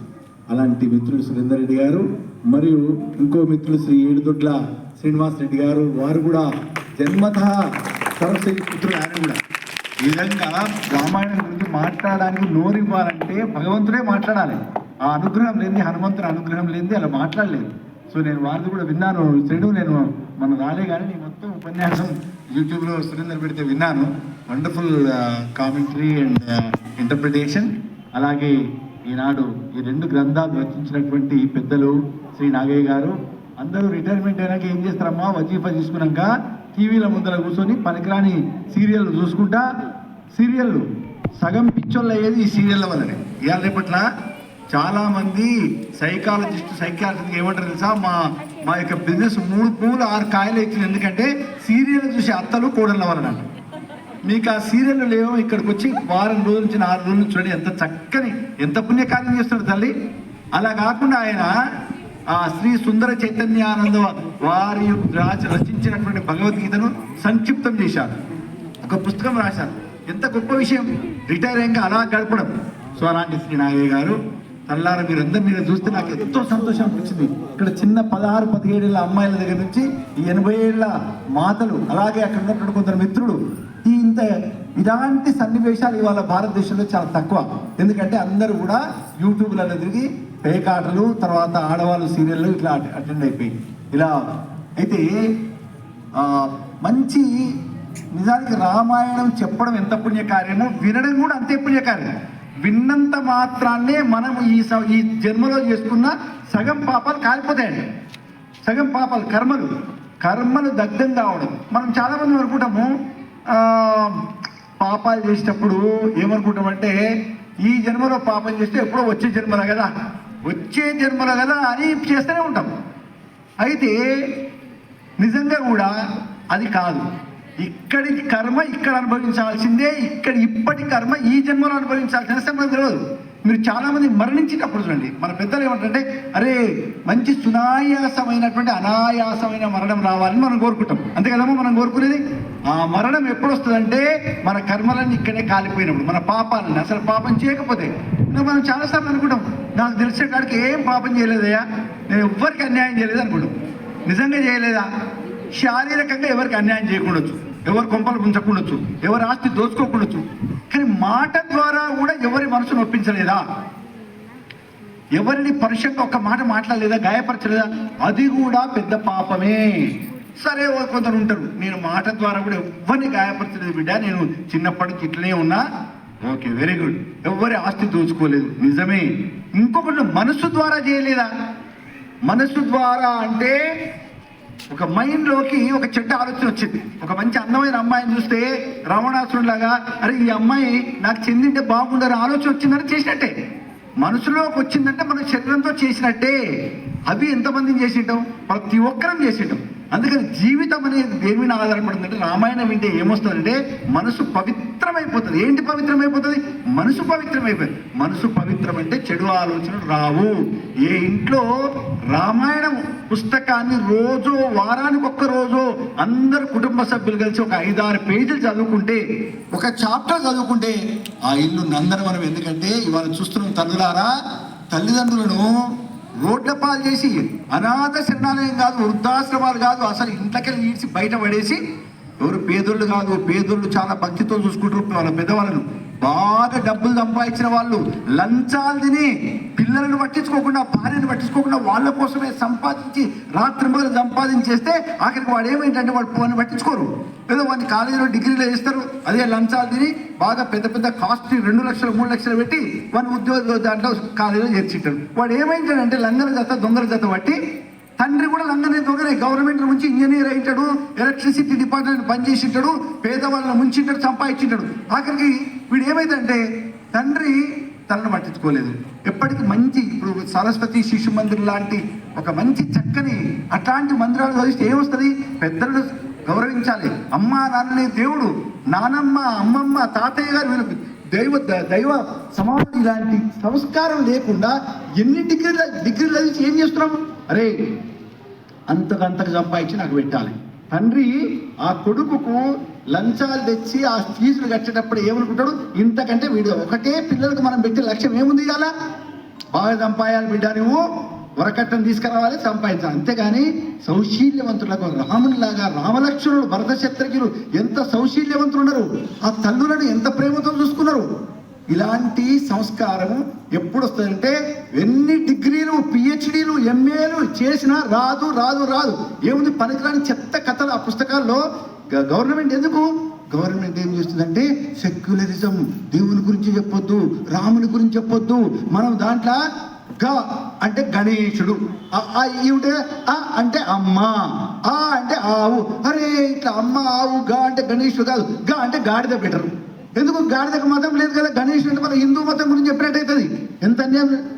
మన రాజ్యాంగము మహాత్మా గాంధీ రాసినప్పుడే మొదటి పేజీలోనే మన రాజ్యాంగం అంబేద్కర్ గారు రాసినప్పుడే, మరియు ఆ టీం రాసినప్పుడు ఏం చెప్పిండ్రు?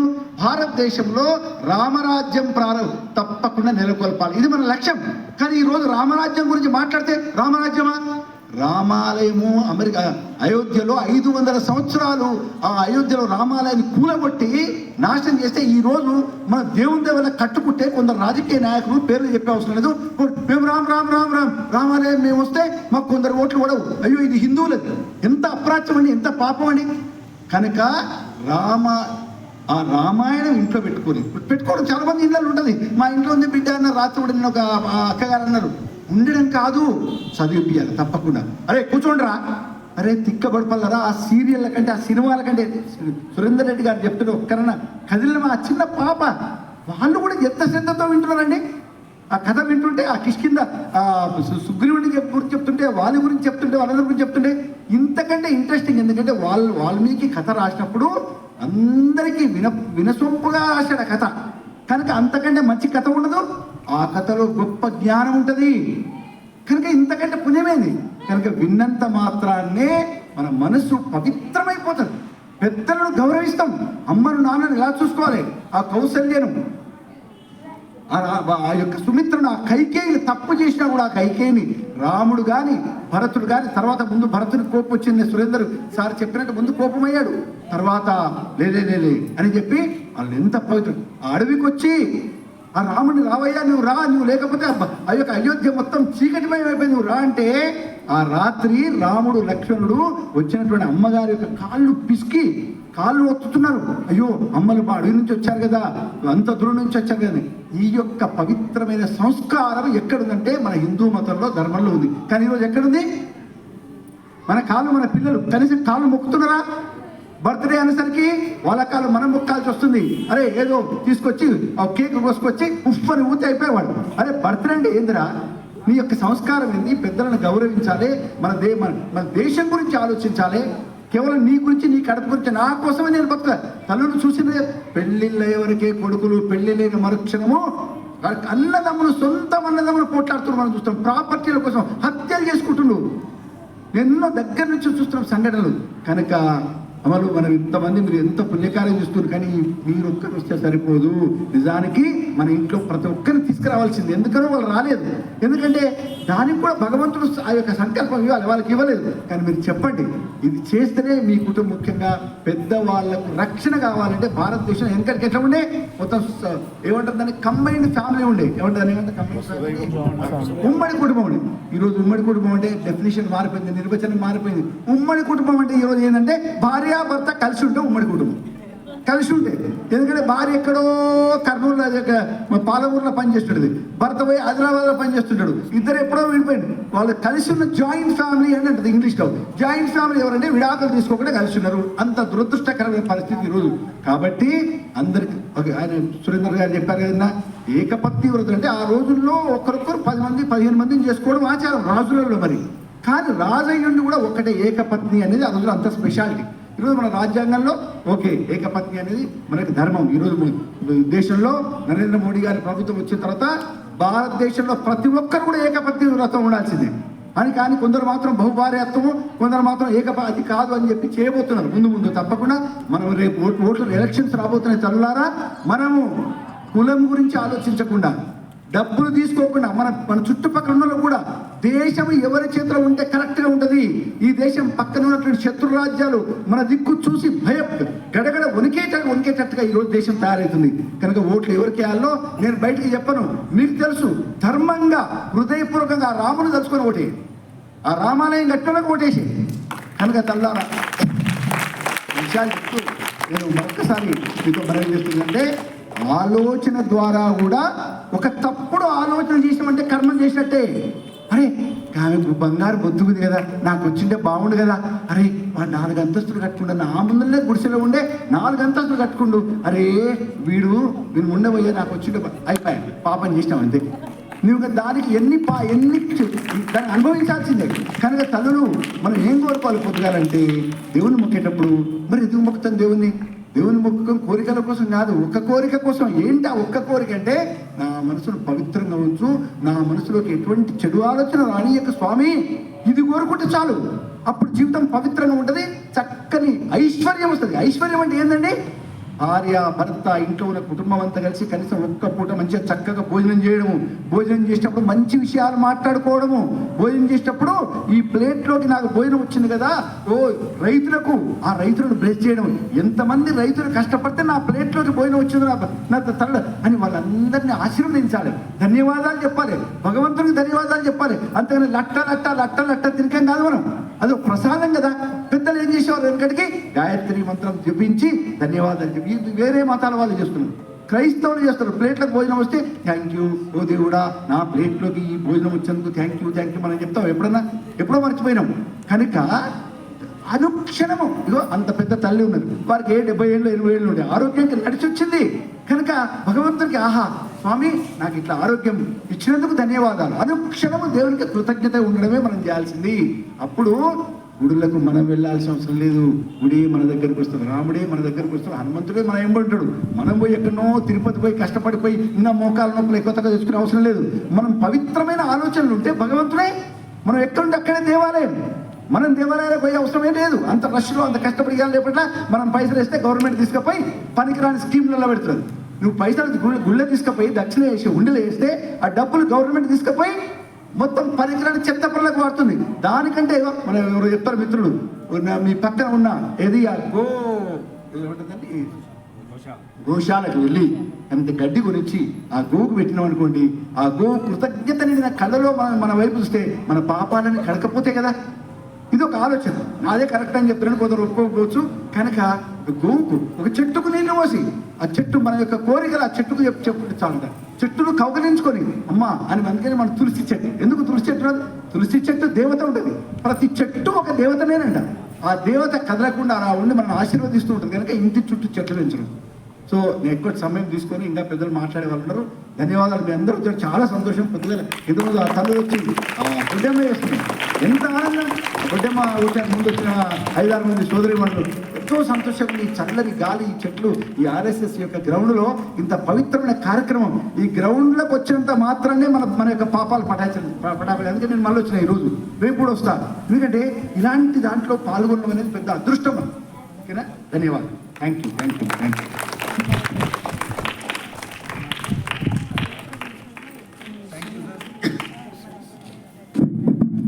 Thank you sir. చాలా మంచి విషయాలు మనకు మనందరికీ తెలియజేసినందుకు. ఈ పుస్తకం ఇప్పుడు పుస్తకాలను మనం ప్రసాదంగా పొందబోతున్నాం. అసలు పుస్తకం అంటే ఏది పుస్తకం? ఈరోజు అందరు రాస్తారు పుస్తకాలు. కాలక్షేపానికి సినిమా పాటలు కూడా కేవు కేక ఇట్లాంటివి వాళ్ళు కూడా రచయితలే. అందుకనే ఏది అసలు రచన, ఏది పుస్తకం, ఏది కావ్యం? మనకు మహాభక్తులలో నారద, తుంబుర, ఆంజనేయ, ప్రహ్లాద, అంబరీష మహాభక్తులలో వీళ్ళ పేర్లు మనం వింటాం. ప్రహ్లాదుడు చెప్తూ ఉన్నాడు, హరినామ స్తుతి సేయు కావ్యము సువర్ణాంభోజ హంసావళి సురుచిభ్రాజితమైన మానస సరస్ఫూర్తిన్ వెలుగొందు. శ్రీ హరినామ స్తుతి లేని కావ్యము విచిత్రార్థాన్వితం వయ్యు శ్రీకరమై ఉండదు. తద్యోగ్య దుర్మదన తత్కోల కర్తాకృతిన్. ఎంత బ్రహ్మాండంగా ముద్ర వేసి రంగు రంగులుగా నువ్వు పుస్తకాన్ని ముద్రించినా ఆ పుస్తకం భగవంతుని గురించి తెలియజేయకపోతే అది పుస్తకమే కాదు, పనికి మాలిన చెత్త చెదారంగా భావించాలని చెప్పి ప్రహ్లాదుడు చెప్తున్నాడు. ఇక మహాభక్తులలో మొదటి స్థానంలో నారదుడు, నారద ముని. ఈ నారదుడు పూర్వజన్మలో దాసీపుత్రుడు. ఈ నారదుడు చెప్తూ ఉన్నాడు,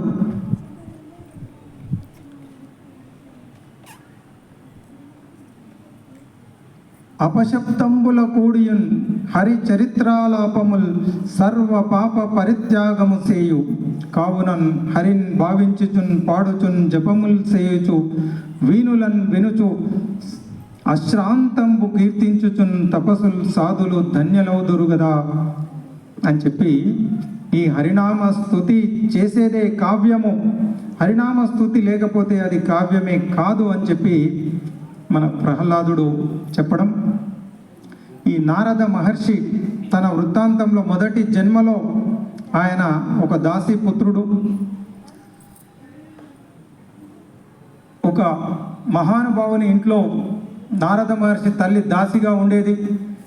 చాతుర్మాస్యం వర్షాకాలంలో కొందరు ఆ ఇంట్లో తపస్సు చేసుకోవడానికి రావడం, వారికి పరిచర్యలు చేయవలసిందిగా నారద మహర్షిని గత జన్మలో దాసీపుత్రునిగా ఉన్న నారదునికి వారికి సేవ చేయమని చెప్పి 4 నెలలు ఉంచడం.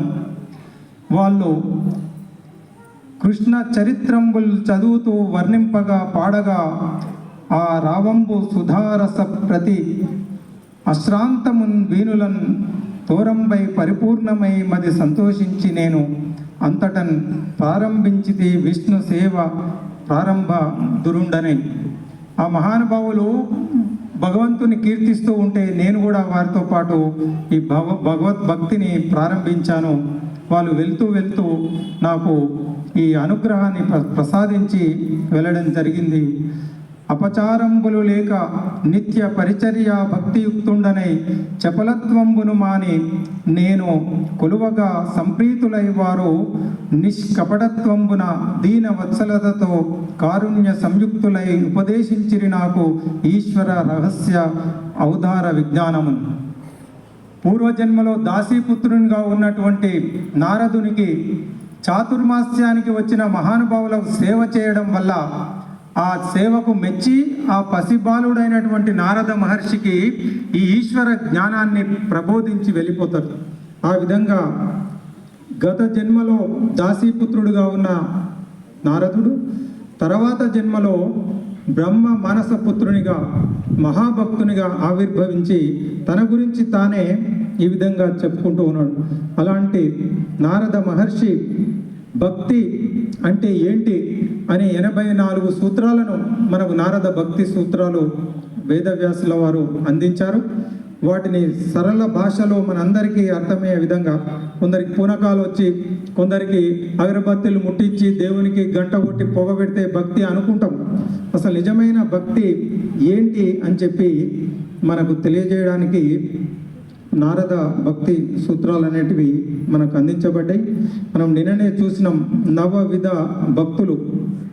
మనం భగవంతుని విన్న, సంకీర్తనం చేసిన, అర్చన చేసిన, ఇవన్నీ 9 విధాల భక్తి మార్గాలు కాబట్టి వినడం కూడా ఒక భక్తే, అర్చన చేయడం భక్తే, నృత్యం చేయడం భక్తే. భగవంతుడు మనకి ఇచ్చినటువంటి ఆ విభూతి, కొందరికి జ్ఞానం ఉండొచ్చు, కొందరికి గానం, కొందరికి నాట్యం. ఆ భగవంతుడు మనకు ఏ విభూతిని ప్రసాదించిండో అది భగవంతునికే కైంకర్యం చేసినప్పుడే అది నిజమైనటువంటి భక్తి. కాబట్టి నీకు మంచి డ్యాన్స్ వస్తుంది, దిక్కుమాలే డ్యాన్స్ కాదు, గుళ్ళోకి వెళ్ళి భగవంతునికి దాన్ని సమర్పించుకో. నీకు మంచి గొంతు ఉంది, నీకు మంచి పాడగలుగుతావు, భగవంతుని గురించి కీర్తన చెయ్యి. నీవు సేవ చేయగలుగుతావు, గుళ్ళోకి వెళ్ళి సేవ చెయ్యి. ఇట్లా సేవ కావచ్చు, సంకీర్తనం కావచ్చు, అర్చనం కావచ్చు, నవ విధాలుగా భక్తి మనం కొనసాగించవచ్చు. అన్న అద్భుతమైన భక్తి అంటే ఏంది, ఎన్ని విధాలుగా భక్తి మనం చేయగలుగుతామో అది మనకు అర్థమయ్యే విధంగా పెద్దలు నాగేశ్వర్ గారు నారద భక్తి సూత్రాలను క్రోడీకరించి తెలుగులో సులభంగా మనకు రాసి ఈరోజు అందించబోతూ ఉన్నారు. అదేవిధంగా భక్తి మహాభక్తుడైన ప్రహ్లాదుడు, ఆయన అద్భుతంగా మనకు భాగవతంలో చెప్తాడు. మందార మకరంద మాధుర్యమున తేలు మధుపంబు పోవునే మదనములకు, నిర్మల గంగా ప్రవాహంలో విహరించు ఆ రాజహంస చేరునే కుటజములకు. ఆ విధంగా ఒక ఈగ తేనెటీగ ఒకేలాగా ఉంటాయి. ఈగనేమో దుర్గంధానికి ఆకర్షించబడుతుంది, తేనెటీగ పువ్వులపైకే వెళ్తుంది. అందుకే మంచి విషయాలకు ఎవరైతే ఆకర్షించబడతారో, చూడడానికి అందరూ మనుషులే కానీ ఈగ తేనెటీగ చూడడానికి ఒకేలాగా ఏ విధంగా ఉంటుందో ప్రహ్లాదుడు చెప్తాడు. నా మనస్సు చెడు విషయాల వైపుకు వెళ్ళడం లేదు, ఆ భగవంతుడి పాదాలపైన తప్ప వేరే విధానికి నా మనసు పోవడం లేదు తండ్రి అని చెప్తాడు. సో అది భక్తి అంటే ఎట్లా ఉంటుందో. పానీయంబులు తాగుచున్ తిరుగుచున్ భాషించుచున్ హాసలీలా నిద్రాదులు సేయుచున్ సంతత శ్రీ హరి పాద పద్మ యుగలి చింతామృత స్వాదుండై మరిచన్ సురారిసుతుండు ఏతద్విశ్వమున్. తినుకుంటూ, తాగుకుంటూ, పాడుకుంటూ, ఆడుకుంటూ, నిద్రిస్తూ కూడా నిరంతరం శ్రీ హరినామ స్తుతి చేయుచు ఆయన పాద పద్మాలపైన మనస్సు లగ్నం చేసి ప్రపంచాన్ని మర్చిపోయిండు. ఇట్లా భక్తి అంటే నువ్వు ఏ పని చేస్తున్నా, నడుస్తున్నా, తింటున్నా ఆ పరమాత్ముని మీద మనం లగ్నం చేయడం భక్తి. కాబట్టి అలాంటి భక్తి రహస్యాలు మనకు చెప్పడం, దాంతోపాటు జ్ఞానం. భక్తి ఒక్కటే సరిపోదు, భక్తితో పాటు జ్ఞానం. భక్తి లేని జ్ఞానం వృధా, జ్ఞానం లేని భక్తి మనకు పనికిరాదు. కాబట్టి భక్తి జ్ఞానం రెండు కలిస్తేనే మనకు భగవంతుని ముక్తి లభిస్తుంది. అందుకని ఆ రెండిటిని పుస్తకాల రూపంలో, చిన్న పుస్తకాల రూపంలో మనకు అందిస్తూ ఉన్నారు. నాగయ్య సార్ గారి అభిప్రాయాన్ని ఎందుకు పుస్తకాలు రాసిండు, ఎందుకు రాయాల్సి వచ్చిందో వారి మాటల్లోనే విందాం. ఒక నిమిషమ్మా, సురేంద్ర సార్ మాట చెప్పారు, అనుక్షణము దైవనామ స్మరణ చేసుకుంటే ఏ పని చేసినా అది భక్తి. భోజనం మనం వంట చేస్తుంటాం. వంట చేసేటప్పుడు ఆ నామం మీకు ఇష్టమైన నామం చెప్పించారనుకోండి, ఆ వంట ప్రసాదం అవుతుంది, అది తిన్నోళ్ళకి ఆరోగ్యం అవుతుంది. అట్లా కాకుండా ఇంట్లో విసుక్కుంటా తిట్టుకుంటా చేస్తే అది పాయిజన్ అవుతుంది, విషయం అవుతుంది, తిన్నోళ్ళకు రోగాలు వస్తాయి. కనుక చాలా చక్కని విషయాలు చెప్పారు. ఒక్క విషయం, ఒక్క కోరిక కొడుతున్నా, నాగేష్ సార్ మాట్లాడమన్నారు, రేపు ఇక్కడున్న ప్రతి ఒక్కరు వాళ్ళ ఇంట్లో ఉన్న కుటుంబ సభ్యులందరూ తీసుకురావాలి. రేపు చెప్పండి, కనీసం ఒక్కరొక్కరు 5 మందిని తీసుకురావాలి. ఈ మైదానం సరిపోతుంది, రేపు చూద్దాం. ఎందుకంటే సుందరకాండ వింటున్నాం. సుందరకాండ ఒక్కసారి వినే అదృష్టం ఉంటే జీవితంలో చేసిన ఇప్పుడు చేసిన పాపాలని పోతాయంట. కనీసం అందుకని హనుమంతుడి గురించి వినడం కోసం రేపు అందరూ ఎంతమంది తీసుకొస్తారో చెప్పండి. మా ఇంట్లో అందరినీ తీసుకొస్తాం సార్, ప్రయత్నం చేస్తాం మేము సిన్సియర్గా. చేద్దాం, చూద్దాం. 1 ప్రయత్నం చేస్తాం, ప్రయత్నం కూడా చేయరమ్మా, కమాన్ ప్రయత్నం చేస్తాం. 5 మందిని తీసుకొస్తాం అమ్మా, ప్రయత్నం చేస్తే పుణ్యం వస్తుంది. వాళ్ళు వస్తే రాకపోతే మన కర్మ. మీరైతే చుట్టుపక్కల అందరూ పిలవండి. మనం మన ఇంట్లో ఒక ఉత్సవం అయితే పిలుస్తాం కదా పేరెంటానికి, అట్లా పిలవండి. సుందరకాండ పేరెంటం తల్లి రేపు, ఓకేనా? Thank you.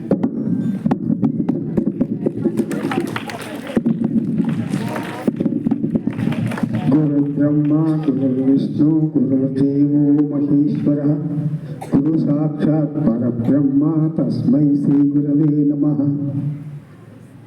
గురు పరంపరలో బ్రహ్మ విష్ణు మహేశ్వరుడు, గురువు తర్వాతనే వాళ్ళు.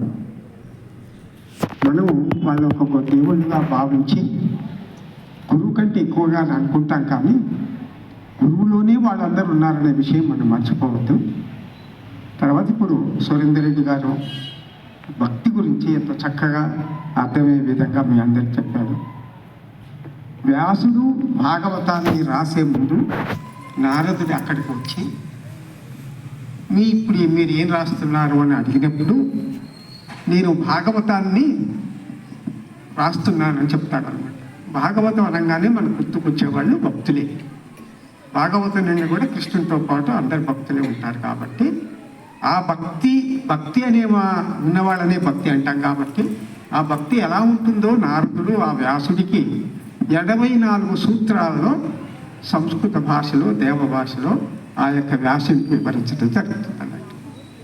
అయితే చాలామంది కూడా ఆ యొక్క 84 సూత్రాలను ప్రతిపదార్థం తాత్పర్యాలు వ్యాఖ్యానంతో పేజీలు కొద్ది రాసే వరకల్లా చాలామంది వాటిని చదవటం పక్కకు పెట్టడం జరుగుతుంటుందని చెప్పి దీన్ని సంక్షిప్తంగా ఆ 84 సూత్రాల యొక్క తాత్పర్యాలను చదివి కేవలం 6 భాగాలుగా విభజించి ఆ 6 భాగాల యొక్క సారాంశాలను ఈ యొక్క నారద భక్తి సూత్రాలు సారాంశం అనేటటువంటి పుస్తకంలో దీంట్లో చేర్చడం జరిగింది.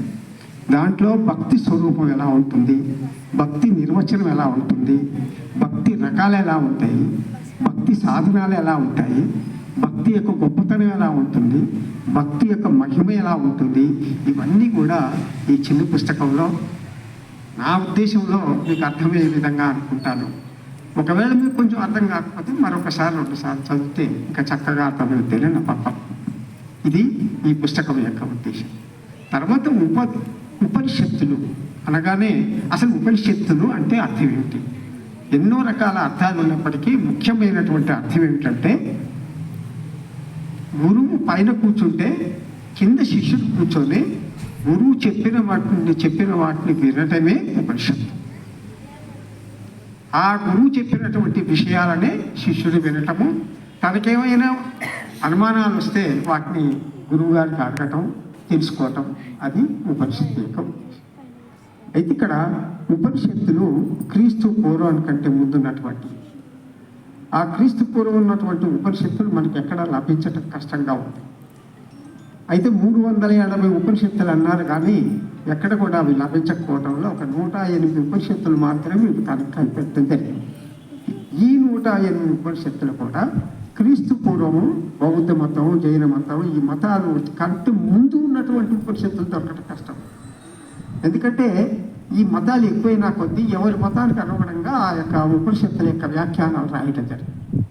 అందుకని మన గురు పరంపరలో ముఖ్యమైనటువంటి వ్యక్తి ఆదిశంకరాచార్యులు, మీ అందరికీ తెలిసింది.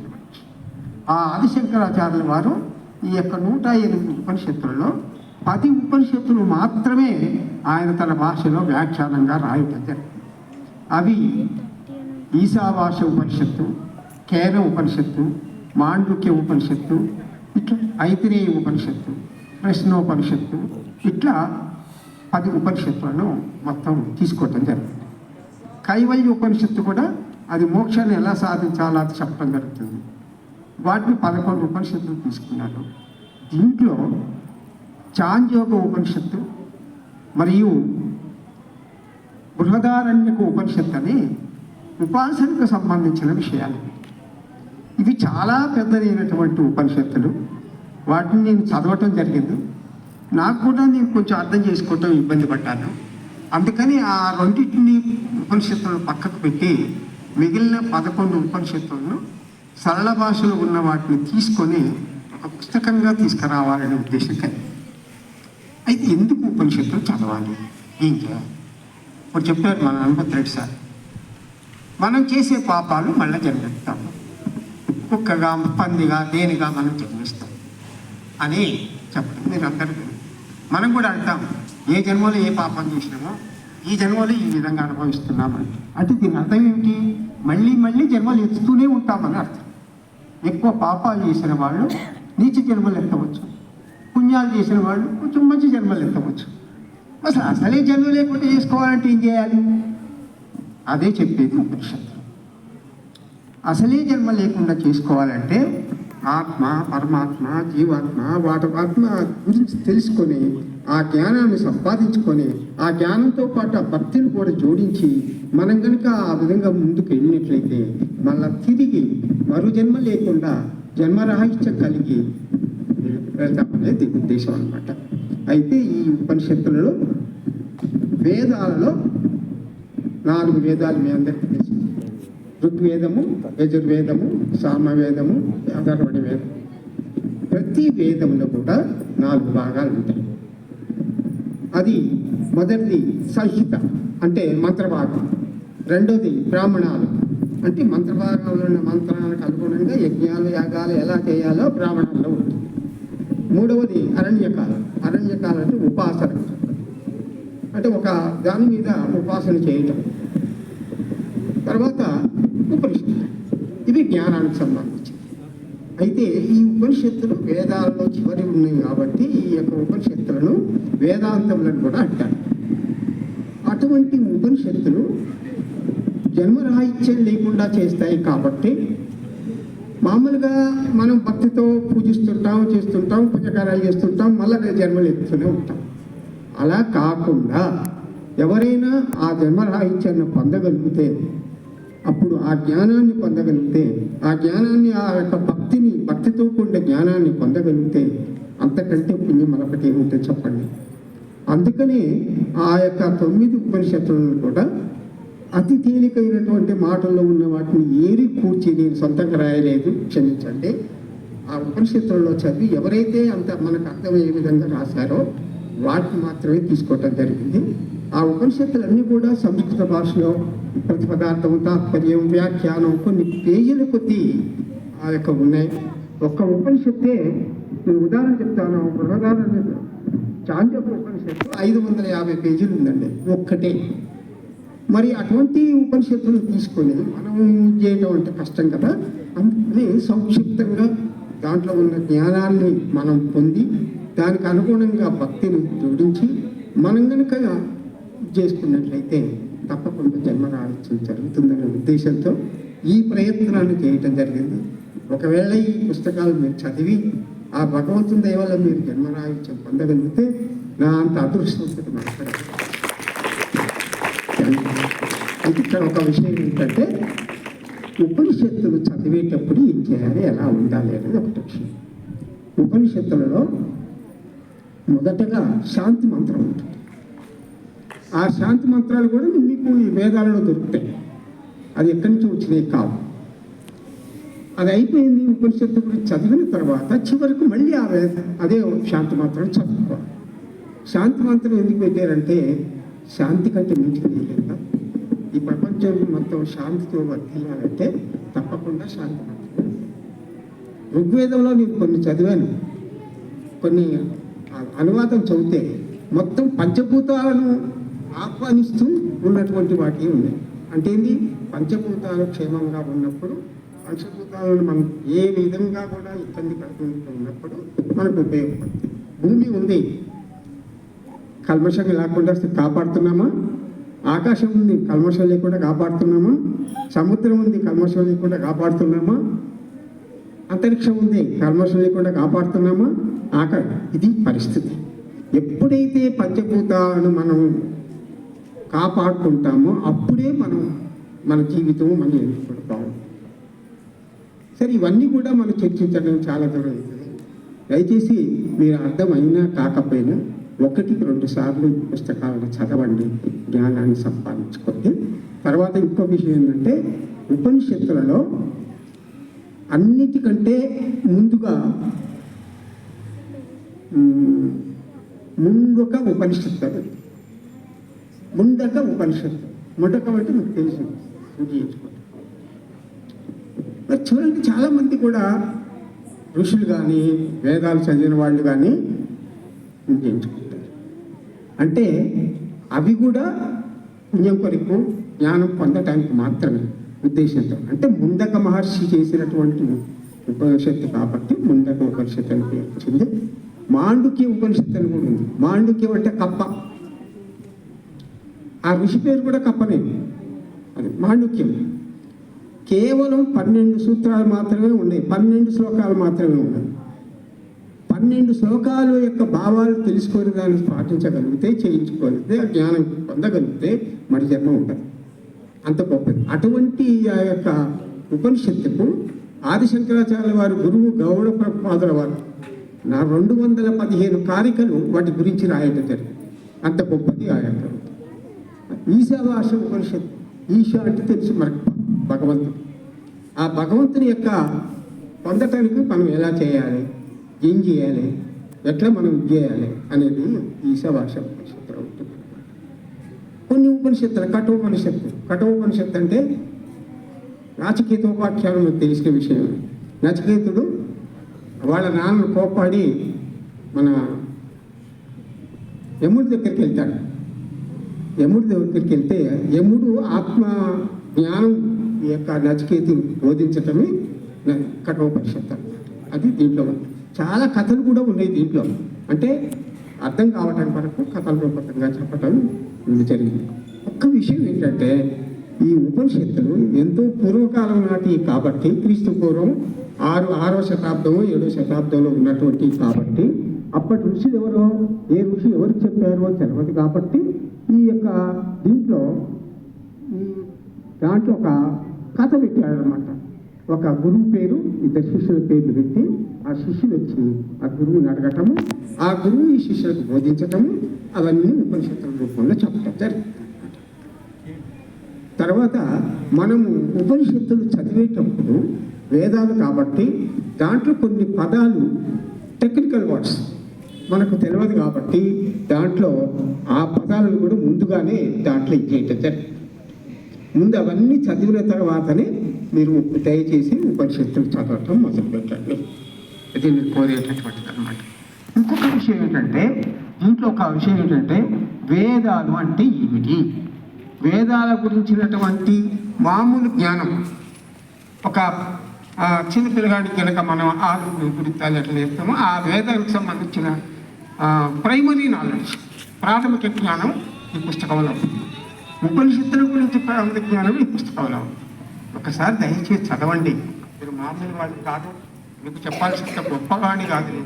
ఎందుకంటే కారుణ్య భారతి ఆశ్రమం ఆధ్యాత్మికతో కూడినటువంటి ఆశ్రమం. ఆ పెద్దలు మహానుభావులు ఎప్పుడు స్థాపించారో, ఎలా స్థాపించారో, ఎలా చేస్తున్నారో కానీ వారి హృదయపూర్వక నమస్కారాలు చేస్తున్నారు.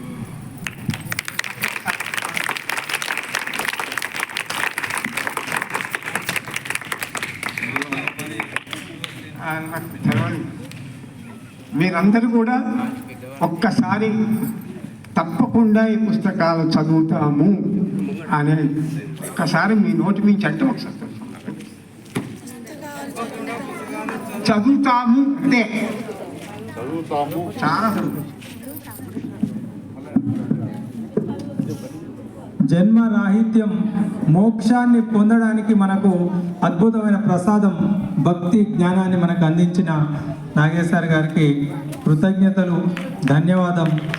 ఇప్పుడు మన రామాయణ ప్రవచన ప్రారంభకులు, పెద్దలు, ఆత్మీయులు, మిత్రులు శ్రీనివాస రెడ్డి సార్ వారి ఆశీర్వచనం చేయవలసిందిగా కోరుతున్నాను.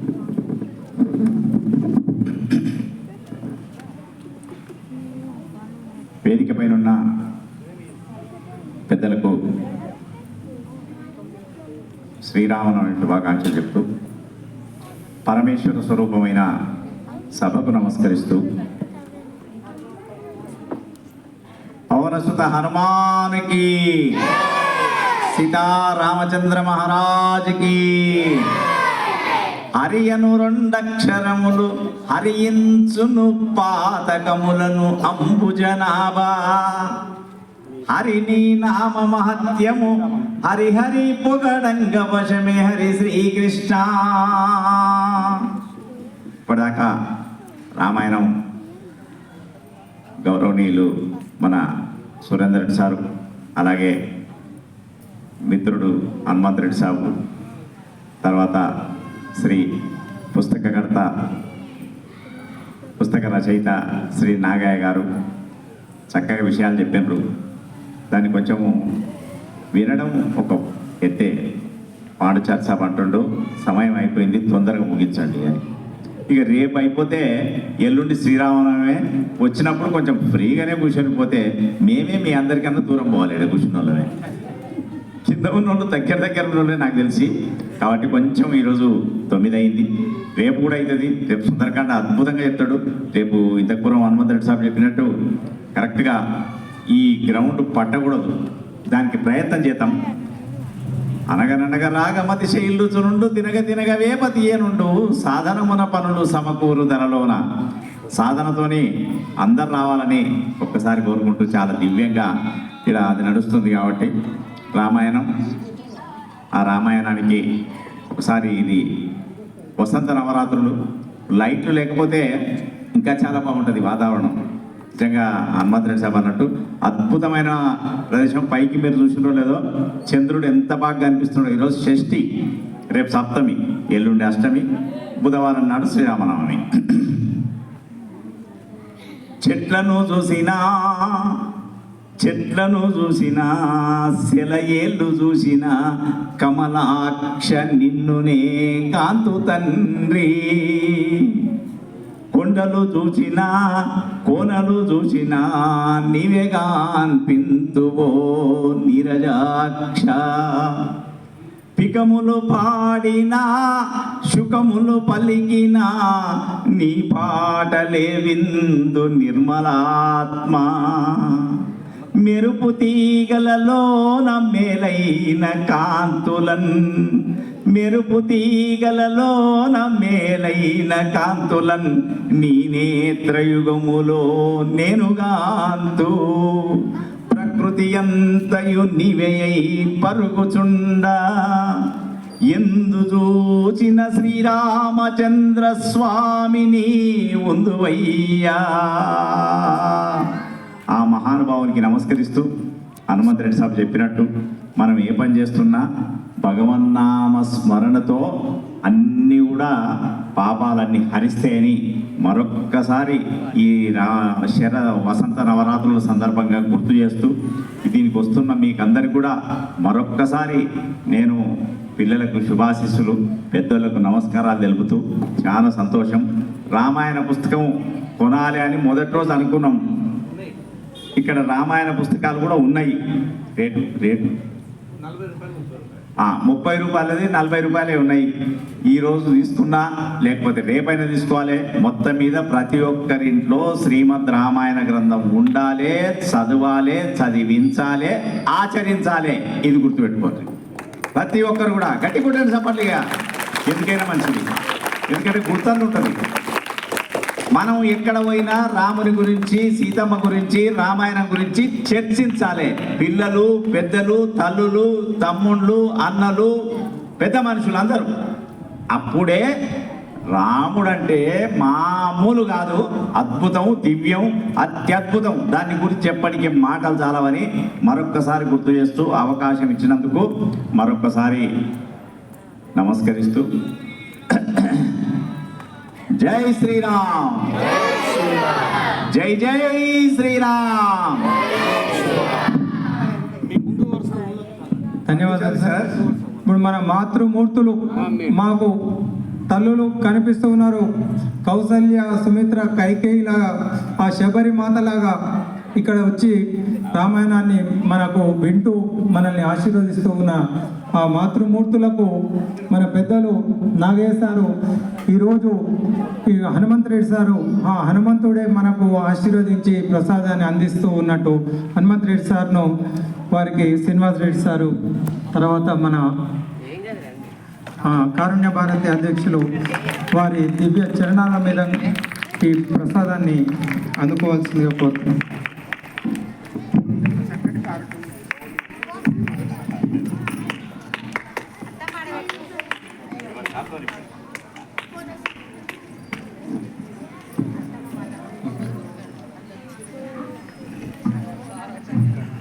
ఇక్కడ వచ్చిన బాలురందరూ కూడా ఎవరో తెలుసా? అలనాడు సీతమ్మను వెతకడానికి యుద్ధం చేయడానికి పోయిన వానరులే వీరందరూ. అందుకే ఎంత సైలెంట్ గా వింటున్నారు చూడండి. చిన్న వాళ్ళు పాపం